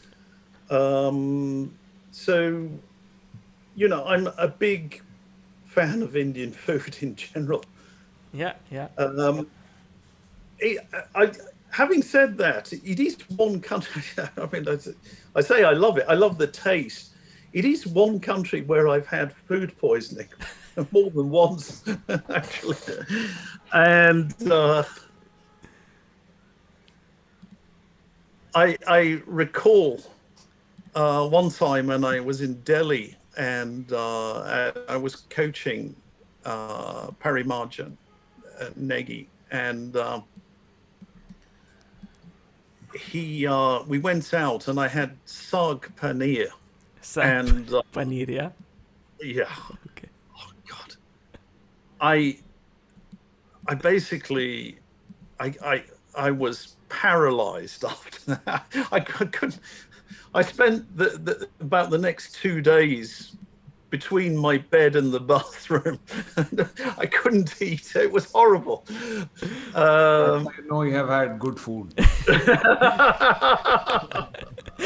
By the way, Nigel, just to break you, Anirban Das Gupta, the third student, has just arrived. He had a shoot today. He was shooting for, I think, an ad. And he said, I will finish it as soon as possible and come to crack some points. So, Anirban, you're just in time for the 7th point here. By the way, first, hi, Nigel. Hi. Hi. Sorry. I am here now. I want a couple of points. That's all. Yeah. Okay, and Anirban, it's black to play here. Okay. Yeah, Nigel, your story about saag paneer, but you survived. I barely survived. I was pretty damn ill, actually. Yeah, and I had another time when I played in when was the World Championship in New Delhi? 2000, yes, or 99, 2000. Yeah, like it was round about then. Yeah, I forget which year it was. Yeah. And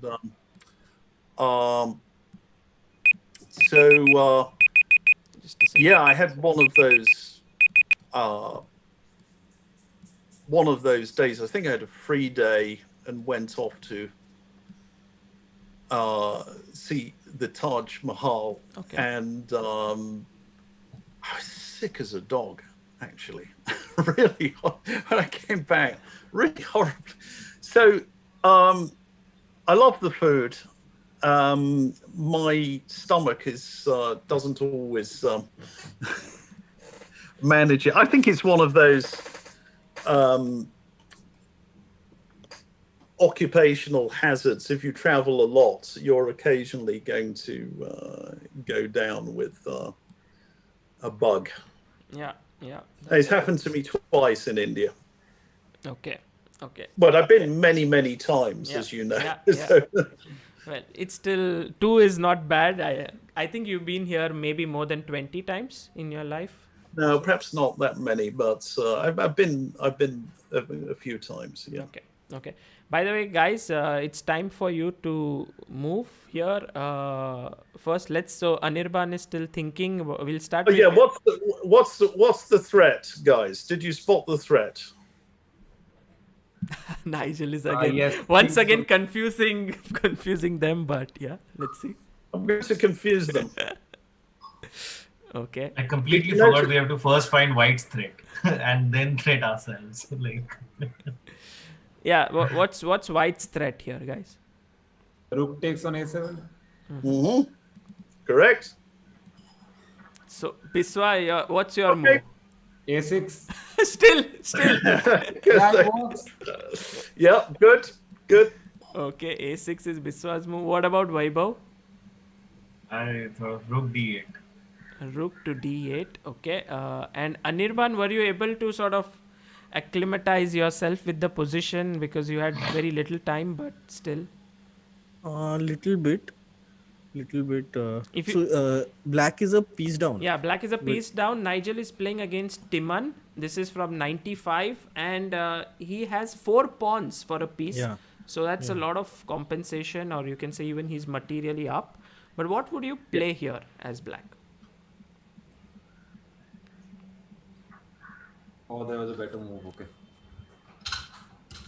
You think you saw a better move, Biswa, or you are just Slightly better, not a lot better, slightly better. okay?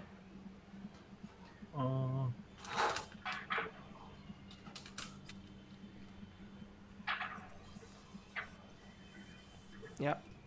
I would also like play a6. Okay, a6 is their move. Nigel, a6, and Vaibhav's move was rook to d8. What are your thoughts? Any points for any of those moves? I will. Yeah, can I give sort of half marks for you can. Rook D8? Rook D8. Okay, Vaibhav gets half. Yeah. And ace. I think it's one. I just think it's one of those positions where you need not bother, because, in fact, once you get going, your attack comes very, very quickly indeed. So Rook D8 is the right kind of idea, but A6. Look. Just a loss of tempo. I think it's not necessary, because, you know, we've had different things. It's always difficult to say, because, you know, sometimes I've been saying material, take material, take material, you know, and here I'm saying don't bother.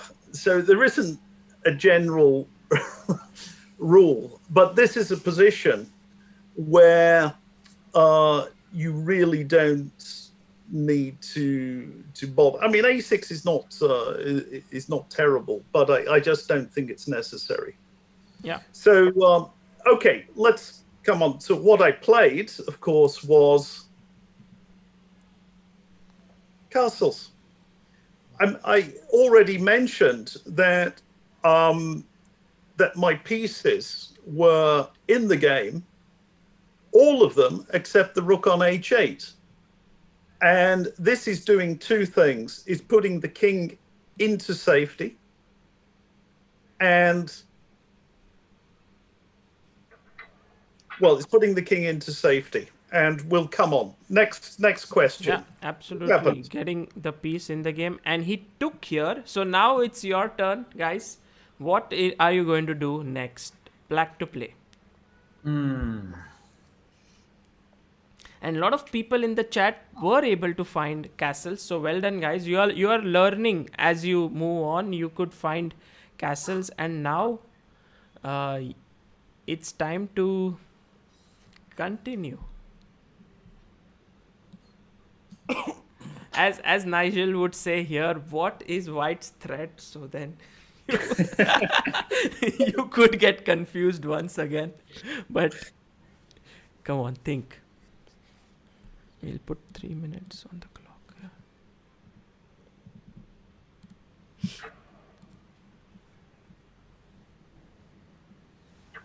Yes, Ilam Parthi, you are right. Ilam Parthi, finding all the moves very quickly. Oh my god, this time everyone in the chat is spot on. All right.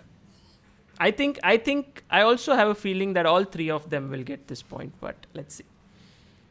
Yeah. By the way, Nigel, I have one question for you.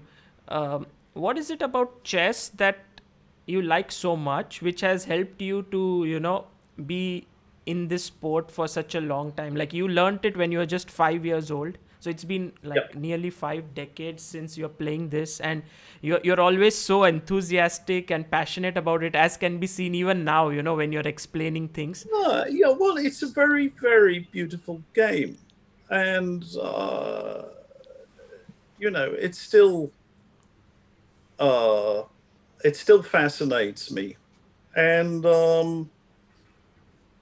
in fact, you know, when I look at this game, I'm actually quite proud of it. I mean, I think I played really nicely in this game. This sort of combination of tactical ideas and strategic ideas, and they were melded together in this game. So that is something which is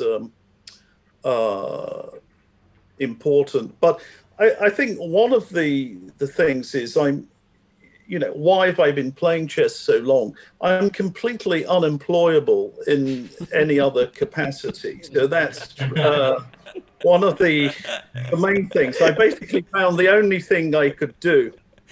I mean, there are not that many things you can do with absolutely no talent whatsoever. I mean, you can be president of the United States, maybe, you know, that's, you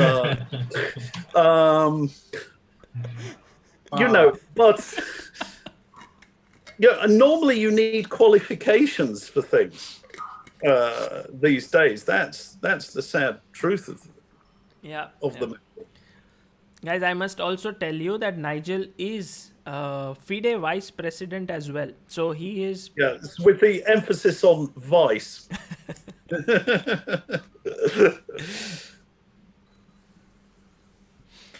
Okay, so last 20 seconds, guys. I hope you found this move this time, because this one is just sort of application of what you did on the last move.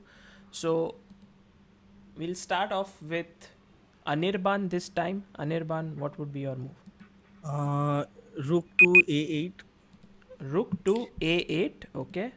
Yeah. Rook a8. What about Biswa? Rook c to a8. Rook ca. Okay, same move, rook 8. And what about Vaibhav? Rook A. Wow, all of them said rook a8. Amazing. Yeah. Yeah. Yeah, I'm going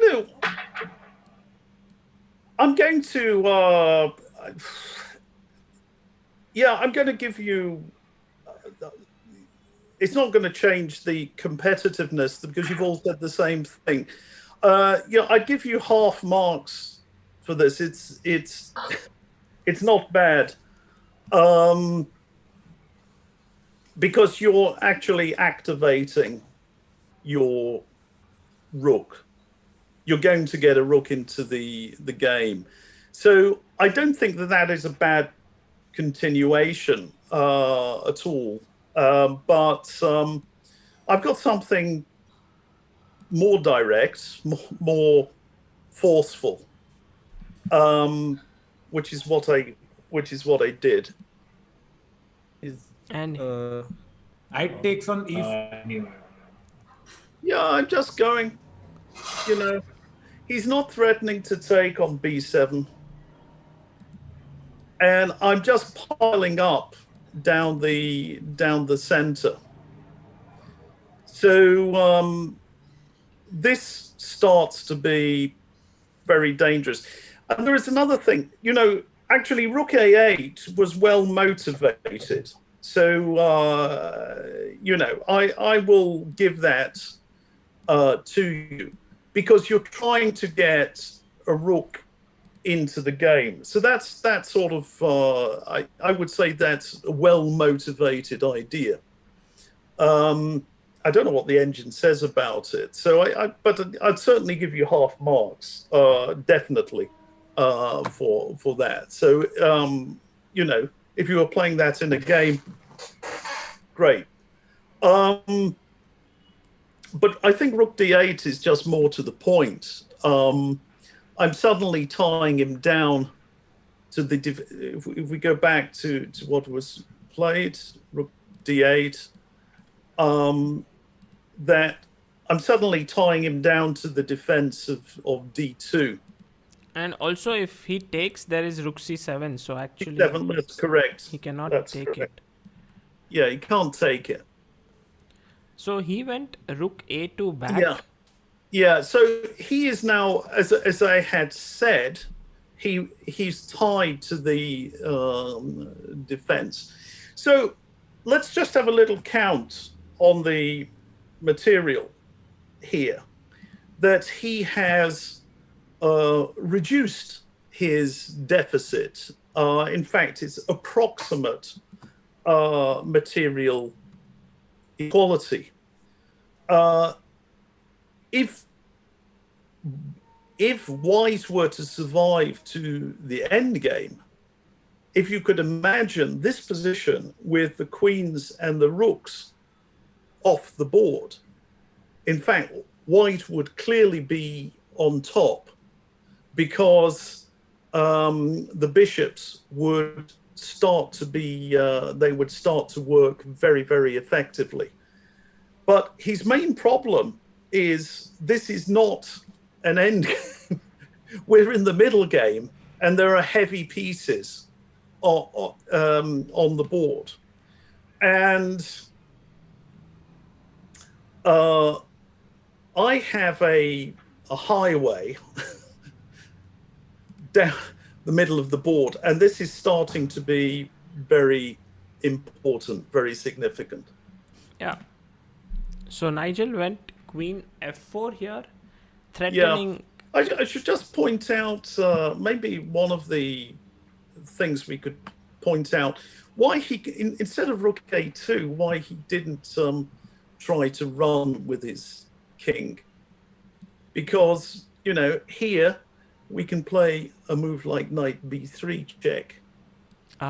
Yes, Takes, queen takes d2, and then queen takes rook.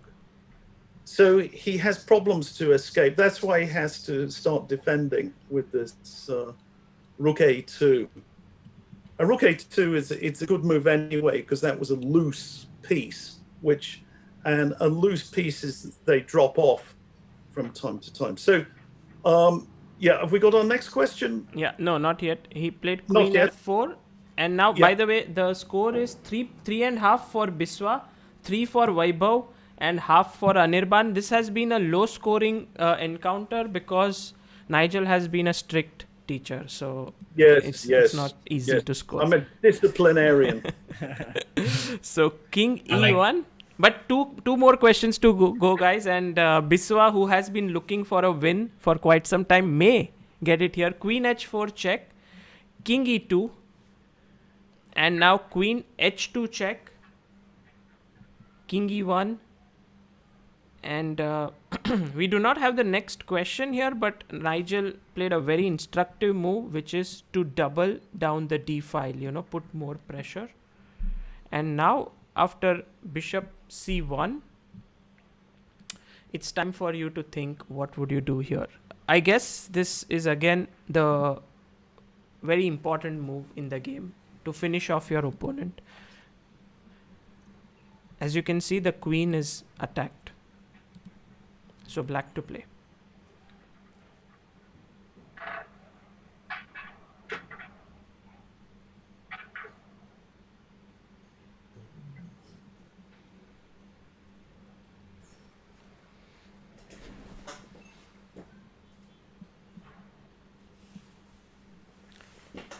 Okay, 37 says, Nigel seems like an intellectual. I think I can guarantee one thing, that if you are with Nigel anywhere and you meet him anytime, you can have a conversation with him on any subject. He has vast knowledge about so many things, and and also always entertaining.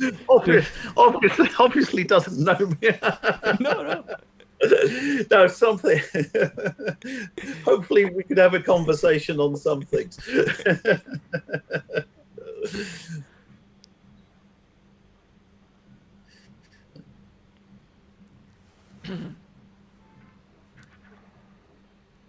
Vast knowledge.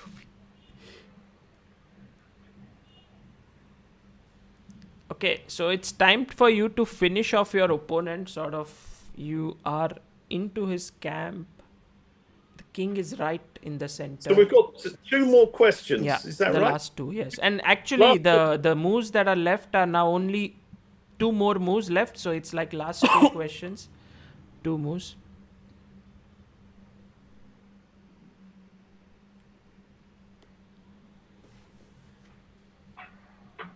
And meanwhile, guys, all those who have found the answer to this question, please check out the links that I have posted in the description. I have posted a link to Nigel's 2 social media accounts. One is Twitter, one is Instagram, and that is the place where you stay in touch with him. He's very active on Twitter. And I guess you'll start getting active on Instagram as well, yeah, Nigel? I've not been too active on Instagram, but I'm going to change that. I'm starting to post more regularly. Don't I have to post pictures of my food? Yes. Isn't that what it's about? Is that every time I eat a chocolate bar or something, I have to post. You have to post something which is not important. That's how Instagram. Oh, right. Yeah.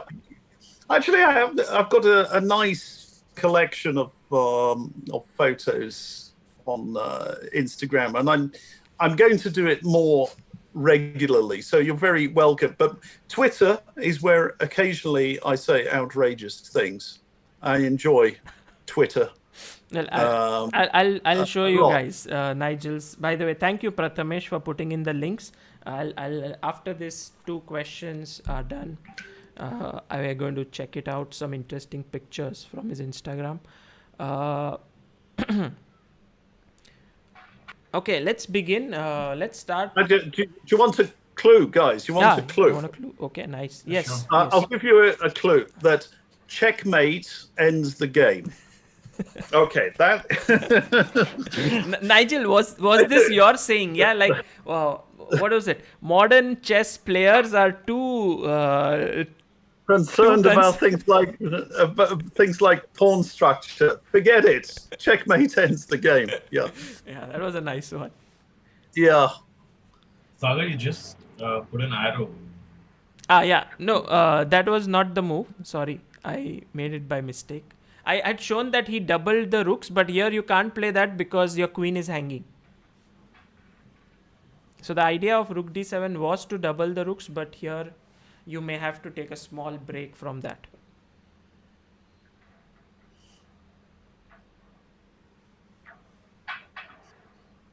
Biswa is like, this is the key moment. I cannot afford to go wrong. Otherwise, Vaibhav overtakes me. And Yep, that's it. That's it. Your reputation is at stake. Okay, Vaibhav, you have the answer? I don't know. I mean, there are 2 moves I'm very confused about. Okay. Sorry, are you asking me to say? Yes. Or I mean, we should get the answer now because we've been thinking for nearly 3 to 4 minutes. So. Okay. You can only say one move. You can only say one move. Yeah. Oh my god. Okay.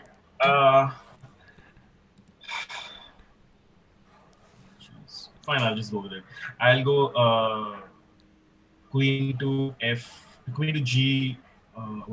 Queen G1 is Vaibhav's answer. Biswa? I don't like Queen G1 because there's nothing there, but it's Queen G1. I can't find anything else. Okay. Biswa says Queen G1. Anirban? Yeah, Queen G1. Queen G1. Everyone is unhappy, but turns out to be the right move. Wow. Okay. You shouldn't be unhappy, guys, with this move. And if we just go back, one second, if we play Queen H4, for instance, then Queen F2 starts to bring in some defense. A little bit of coordination here. So that would be a mistake, giving White the opportunity to coordinate his forces to some degree. Okay, so Queen G1 check, correct? Yes, and it's going down the wire, guys. King E2 and last move. What did Black play here?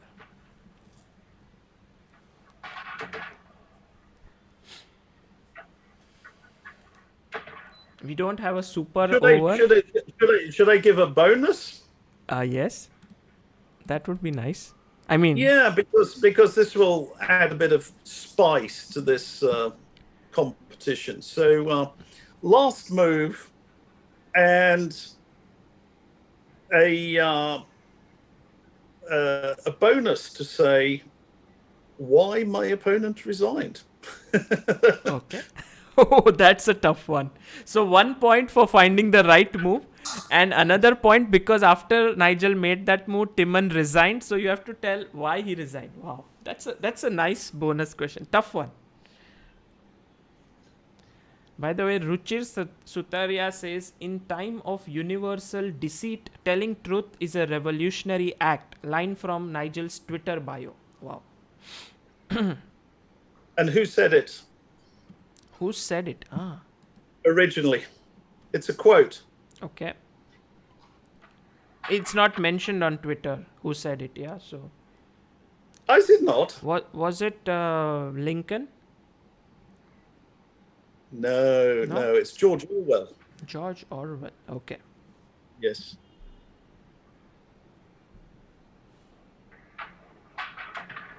Wasn't he an Indian? George Orwell. Yeah, I was born in India. Yeah. And then he was in Burma. He was a policeman in Burma. Yeah. I think I have it.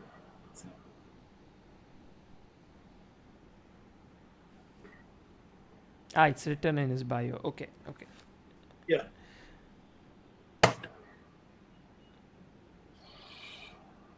Is this the last one? Yeah, this is the last question, and also you need to. Yeah, sorry. It's got a bonus question to spice it up, because in fact the last question is not that difficult. The bonus is actually the difficult question. I mean, more difficult, I think. But were you surprised when he resigned, or you were expecting it? No, because it's absolutely, totally lost. True. Yeah, I mean it's not even close. It's so weird. Like every time I think that yes, I think this is it. Like it's 100%. There is no defense, and then yet there is one. So I can never feel confident about it. But I think.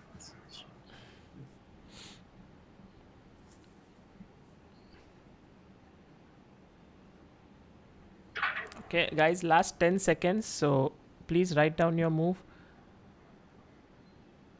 And I think we have to be strict here, because you should write them down, because this is the competition is being decided. this will be decided. Biswa on 4.5, Vaibhav on 4, and Anirban on 1.5. So this question, if Biswa gets it wrong and Vaibhav gets it right, he wins it. And okay, let's I think I begin. just found a mistake with mine after the time is over. But I don't know. Let's see. Okay, let's start with Vaibhav this time. No, I wrote. 1 second. we should Begin with do it with Anirban. oh, whatever. Yeah, okay, go on. Yeah, Anirban. Rook c2 d8. Okay, and Rook c to d8 was suggested by Anirban. And any answer why he resigned? For the bonus point. No, we'll come on to that. Okay. Let's get the moves first. Okay, Biswa? Yeah, Rook D8. Rook C to D8. basically. Rook c to d8, and Vaibhav? I made a mistake. Maybe I don't know. Knight captures on e4. Knight takes e4 by Vaibhav. Okay, and should we go for the bonus question, or Nigel, you want to add something? Yeah, we should go for the bonus. Okay. Well, let's go for the bonus question. In fact, the competition has been decided already, because the correct move is Rook to d8. Nice. Yeah. Well done, Biswa. You get a full point, and Anirban also gets a point. Yeah. And what about Vaibhav's move? Knight takes e4. Does that make sense, or? It's Rook takes e4. It's probably still winning. It's probably still winning, but it's. I calculated completely without considering rook captures. I thought queen captures and You thought you will. d1 is. Yeah. And then rook d1 is like there's no defense to. Well, there's also queen takes bishop is winning. Yeah. Yeah. That's one of the. But after rook issues. takes e4, maybe it's slightly more complicated than the game. Yeah, and there's rook d4 as a possible defense there, by the way. So it's if rook d8 now, for example, maybe rook d4 makes it more difficult. Okay, guys, do you want to try? I mean, it's probably going to win, but it's not. It's not. You're not making it trivial. This way, it's absolutely over. So let's ask our two guys who suggested this. Why the resignation? Because Queen G4, I think. I mean, there's no defense against. I think it's going to be made somehow. I can't calculate the whole line. But he may just block it, right? Queen G4. Yeah. Oh, okay. I think D1, rook D1. Oh yeah. Anirban, you came a little too late. You already scored 3.5. Wow. When I am here for 2 hours, then also I don't score like 3.5 easily. This is it. You've come in for 5 minutes and you've already got this number of points. You would have been storming. Pinch hitter. No. If you'd have got here on time. A late surge. Yeah. Alas, too late for you to win the competition. Yeah. But congratulations on a strong performance. Thank you. Very happy. Yeah. The interesting thing is that, bishops are very strong pieces. They are excellent pieces. And white has his rooks and his queen here. It looks as if he's somehow defending. But in fact, he's got no control whatsoever down the d file. And his position has been completely bisected.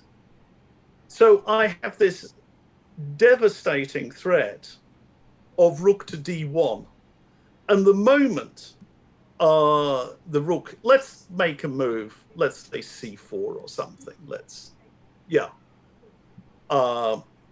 which would actually be a sensible move. This one comes in, and then, I've got a devastating threat of queen f1, mate, rook takes c1 is another threat.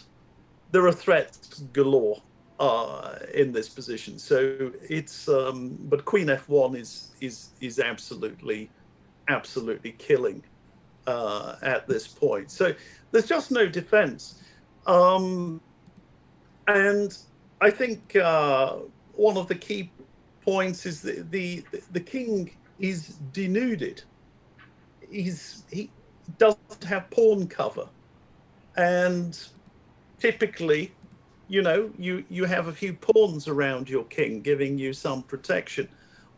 This way, you've not only got this sort of bisection of the position, but on one side, you've hardly got any defense at all. So that was it. Yes. I hope you liked the game. It was beautiful game. I believe. From my experience, I don't know about them, but today it felt like you were so patient and you explained things so deeply. They were grasping all the concepts. I could sense it somehow. Yeah. No, I always have time for people who are interested. People often say to me, surely you're only interested in, very strong players coaching very strong players. No, actually, anyone who is enthusiastic to. A lot of chess is understandable. when you're going on a higher and higher and higher level, you'll find more and more complexity coming into it.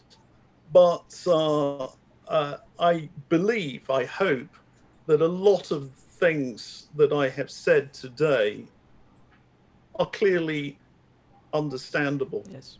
After I have said them. And if you can incorporate one or two of these ideas into your games, then that's really good. But this economy of attack earlier on, that was the initial onslaught. If we go right back to this sequence here, bishop d7 and rook c8, is a very, not losing a second of time, bringing the pieces forward, and then meeting bishop d3, which was a big threat. We just show the next few moves with this combinative blow. Knight takes d4, brilliant blow. Check. And this difficult move, which you were struggling with because it's a retreat. Quickly, if we just move on, a4, and then the materialism, and then we got this this sort of next phase after a couple moves like this. Yeah, the queen came back, knight d5, takes. And now the next phase is the attack down the d file. He takes the pawn. I said it's okay. He took the pawn. It was fair enough. But we see that the attack suddenly comes very, very quickly down the d file.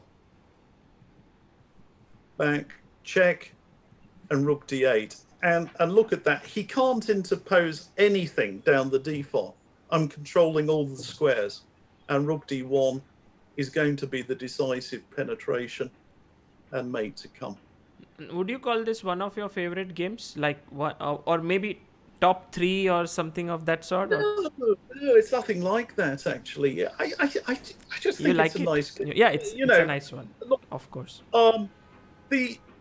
The way I look at it is, if you look on the database, you'll find I've got thousands of games. I've got, sort of well over 3,000 games. I don't know how many it is in total. You can probably count them. But if out of those, let's say, 3,000 and something games, that 1 in 10 of those games is a good game, that still leaves a lot of games. That leaves hundreds of, that's more than 300 very good games. So, I've been around for a long time, and I've played a lot of good chess. And I kind of feel like it's like a musician. I said this previously, that, like a musician who over a long period of time has written a lot of songs, and it's not only your sort of big hit with my King March, a lot of other things which they have a different mood to them, and they give that pleasure. True. That Queen F5 Rook C8 is just beautiful to see. Queen F5 move made so much sense the way you said that. Yeah, the pawn structure things. Yeah, that was really cool. Yeah.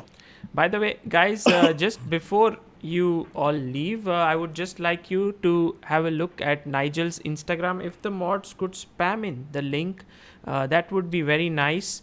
And there are some amazing pictures like this one with him playing against Garry Kasparov here. Just one question. Is there a video recording of the King Walk game? I couldn't find it. Oh yeah, yeah. I think several people have done it actually. No, not the original video. The original. Yeah. The original. No. Oh, that But was. it wasn't recorded at the time. It would have been so much fun to listen to the commentary going on when the Yeah, match was going on. yeah. It would. It would. There's not that much, especially on these older games, of the sort of live coverage. Nowadays, we've got these little cameras at the boards all the time, and we hear the commentators. Yeah, that was a recent match I just played in Prague last week. That's showing a white pawn, and Oh, at the China at the Great Wall of. Actually, Nigel, if you that's Timman, by the way. that's Timman. Yeah, That's you and Timman. yeah. Very young. Yeah, so, I mean, I made a comment on this. I said, actually, newspapers and so on, they made a lot of our rivalry, this intense rivalry. But you can see from this photo, this is just two guys who love chess and analyzing. That's all it is. Two guys who love chess. And that's my son, Nicholas, who is he's a little bit taller now. He's like 1.90 meters now. And I entitled this one "Don't Drink and Play Chess" because he's just delivered checkmate to me. I may have encouraged him. I may have accidentally, on purpose, allowed him to checkmate me in that game. But I love the look on his face. Yeah. Guys, go and check out his Instagram, and you can stay in touch with him over there. It would be very nice to do that. And Nigel, thank you so much. Twitter is much easier, yeah, for you. Yeah, no, I'm a big fan of Twitter because I have lots and lots of stuff there. So yeah. And George Orwell, cool. There he is, famous Indian. And for a bonus point, can you tell me what his real name was? Oh. Anybody know? It's either you know it or you don't know it. Yeah, you can't deduce it. Actually, he had the same surname as a former Prime Minister of Great Britain. It's Eric Blair. That was his name. I don't know why he chose George Orwell, but the name he went under. Amazing. Well, Nigel, thank you so much for this, for coming here, for teaching us, for giving us such a wonderful time. We couldn't be more grateful, and thank you so much. We'll wait for your book to come out and then learn from it further. Yeah, hope so. Thank you so much. Thanks, Nigel. Thank you, guys. Had a great time. Bye. Bye. Thanks, Ned.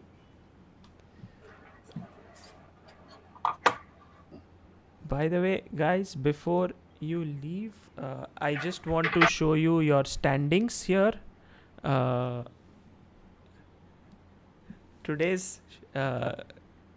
Today you have to give Vaibhav -1. Actually, you cannot give any points to Vaibhav because if I didn't wake him up. He was late again. Vaibhav was sleeping and Biswa was so kind competitor. He called him and said, "Come." Arey, why? Vaibhav, it's only respectful of you to give me 1 point and take one -1. That's fair. Sorry. Samay gets It's okay. Vaibhav देने नहीं वाला है. Vaibhav is not giving any point. नहीं मैं बता रहा हूँ ना, मेरे मन में मैं इक्वलाइज भी कर लिया क्योंकि मैं लास्ट वाले पॉइंट के लिए ना मेरे को बोनस आ गया था. I did not ask for the bonus point although I got the main part wrong and I did not ask for the half point for the last question. So वो सब गया. अगर मैं तेरे को कॉल करके नहीं उठाता तो तेरे को एक भी पॉइंट नहीं मिलता. True. बोलता है भाई. True. I slept at like 11:30 in the morning. Maybe that's why. पूरा रात चेस खेल रहा था. Ah. Oh man. Maybe that's why looking cute, brother. By the way, Thank you for making me though. so the score. What a You nice have to session. keep Vaibhav -1. I've changed my name to Vaibhav late -1. If you don't give -1, I will not come next time. But what a nice game, Uh, यार. Nigel, मतलब, अब तो distract he मत कर. explains and everything. नहीं वो तो बोल रहा हूँ दे दो. But अक्षय मोहन कह रहे चैट में +2 for Biswa for being punctual. Yes. But ठीक है. I think this one was for me it was very instructive also, like the way he taught, and बहुत मजा आया. Very. मतलब when we have time, some other time or maybe, I do want to completely understand what he meant. अगर second और seventh rank में दोनों के pawns हैं, center वाले pawns गए हुए, 3 pawn, and अगर एक double pawn है खाली F5 पे maybe, then how does it mean that these pawns can all handle the 4 pawns on this side? Very interesting Maybe some of question. it, like how No, exactly it's a beautiful, feels. very correct question to ask, because it is somehow something that you will learn only over experience. So just to, if you have a minute, I can show you Not sure. here.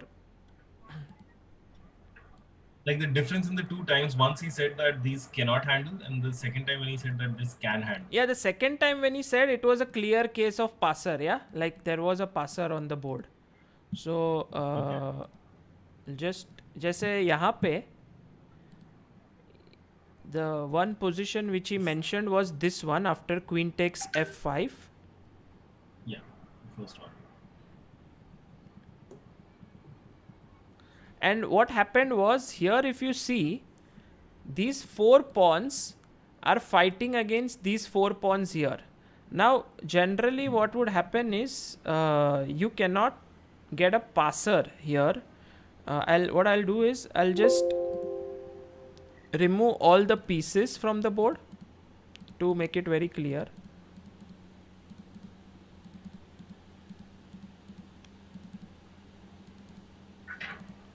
So if you see this position, if white wants to get a passer here, it's very difficult, because mainly you will go f3 and e4 and then he will take. So वो जो double pawns है, they kind of restrained his majority here.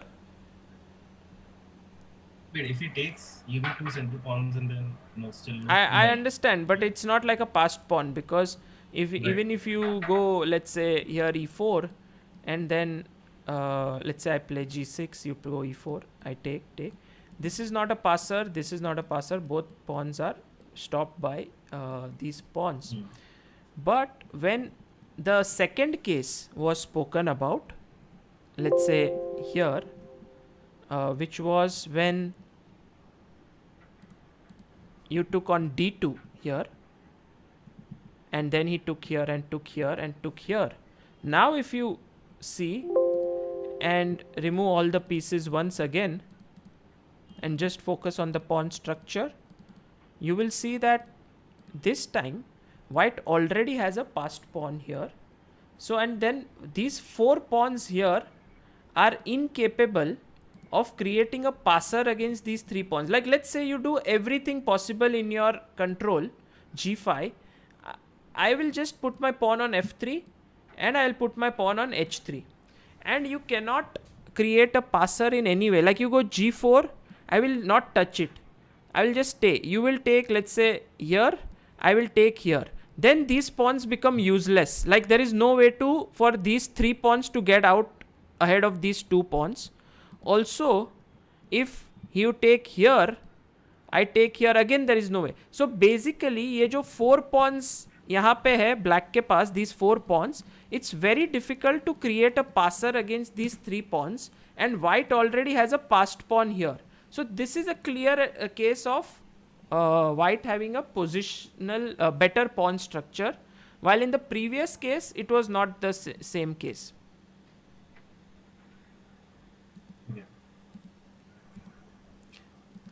Always it's a good idea to remove the pieces from the board and just focus on the pawn structure. It can show you a lot of things. And Vaibhav, we'll do this thing which you had said about analyzing a game and how to analyze a game. That would be nice. Maybe in the next coming days, would be good. Whenever Vaibhav is not sleeping.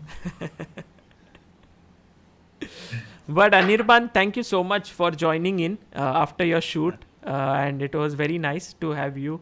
And also, Anirban, क्या shoot करा था? Sangeet.com. नहीं Budweiser उसी का shoot. Goes with your brand, brother. cool guys. See you and see you in a couple of भाई days. score कौन देगा भाई? Score पता हो final. अरे तो दिख रहे तो. देखो. Oh.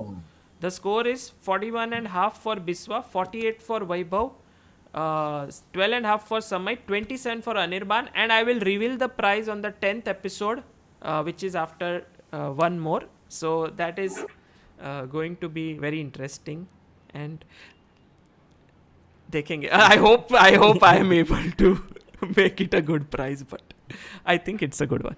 अरे यार वायो को -1 मिला है. चलो बढ़िया है. Okay. Thank you, sir. Chalo, see you guys. Bye Biswa, bye Vaibhav, Bye. bye Bye. Anirban. Bye. Take care. Thank you. See you.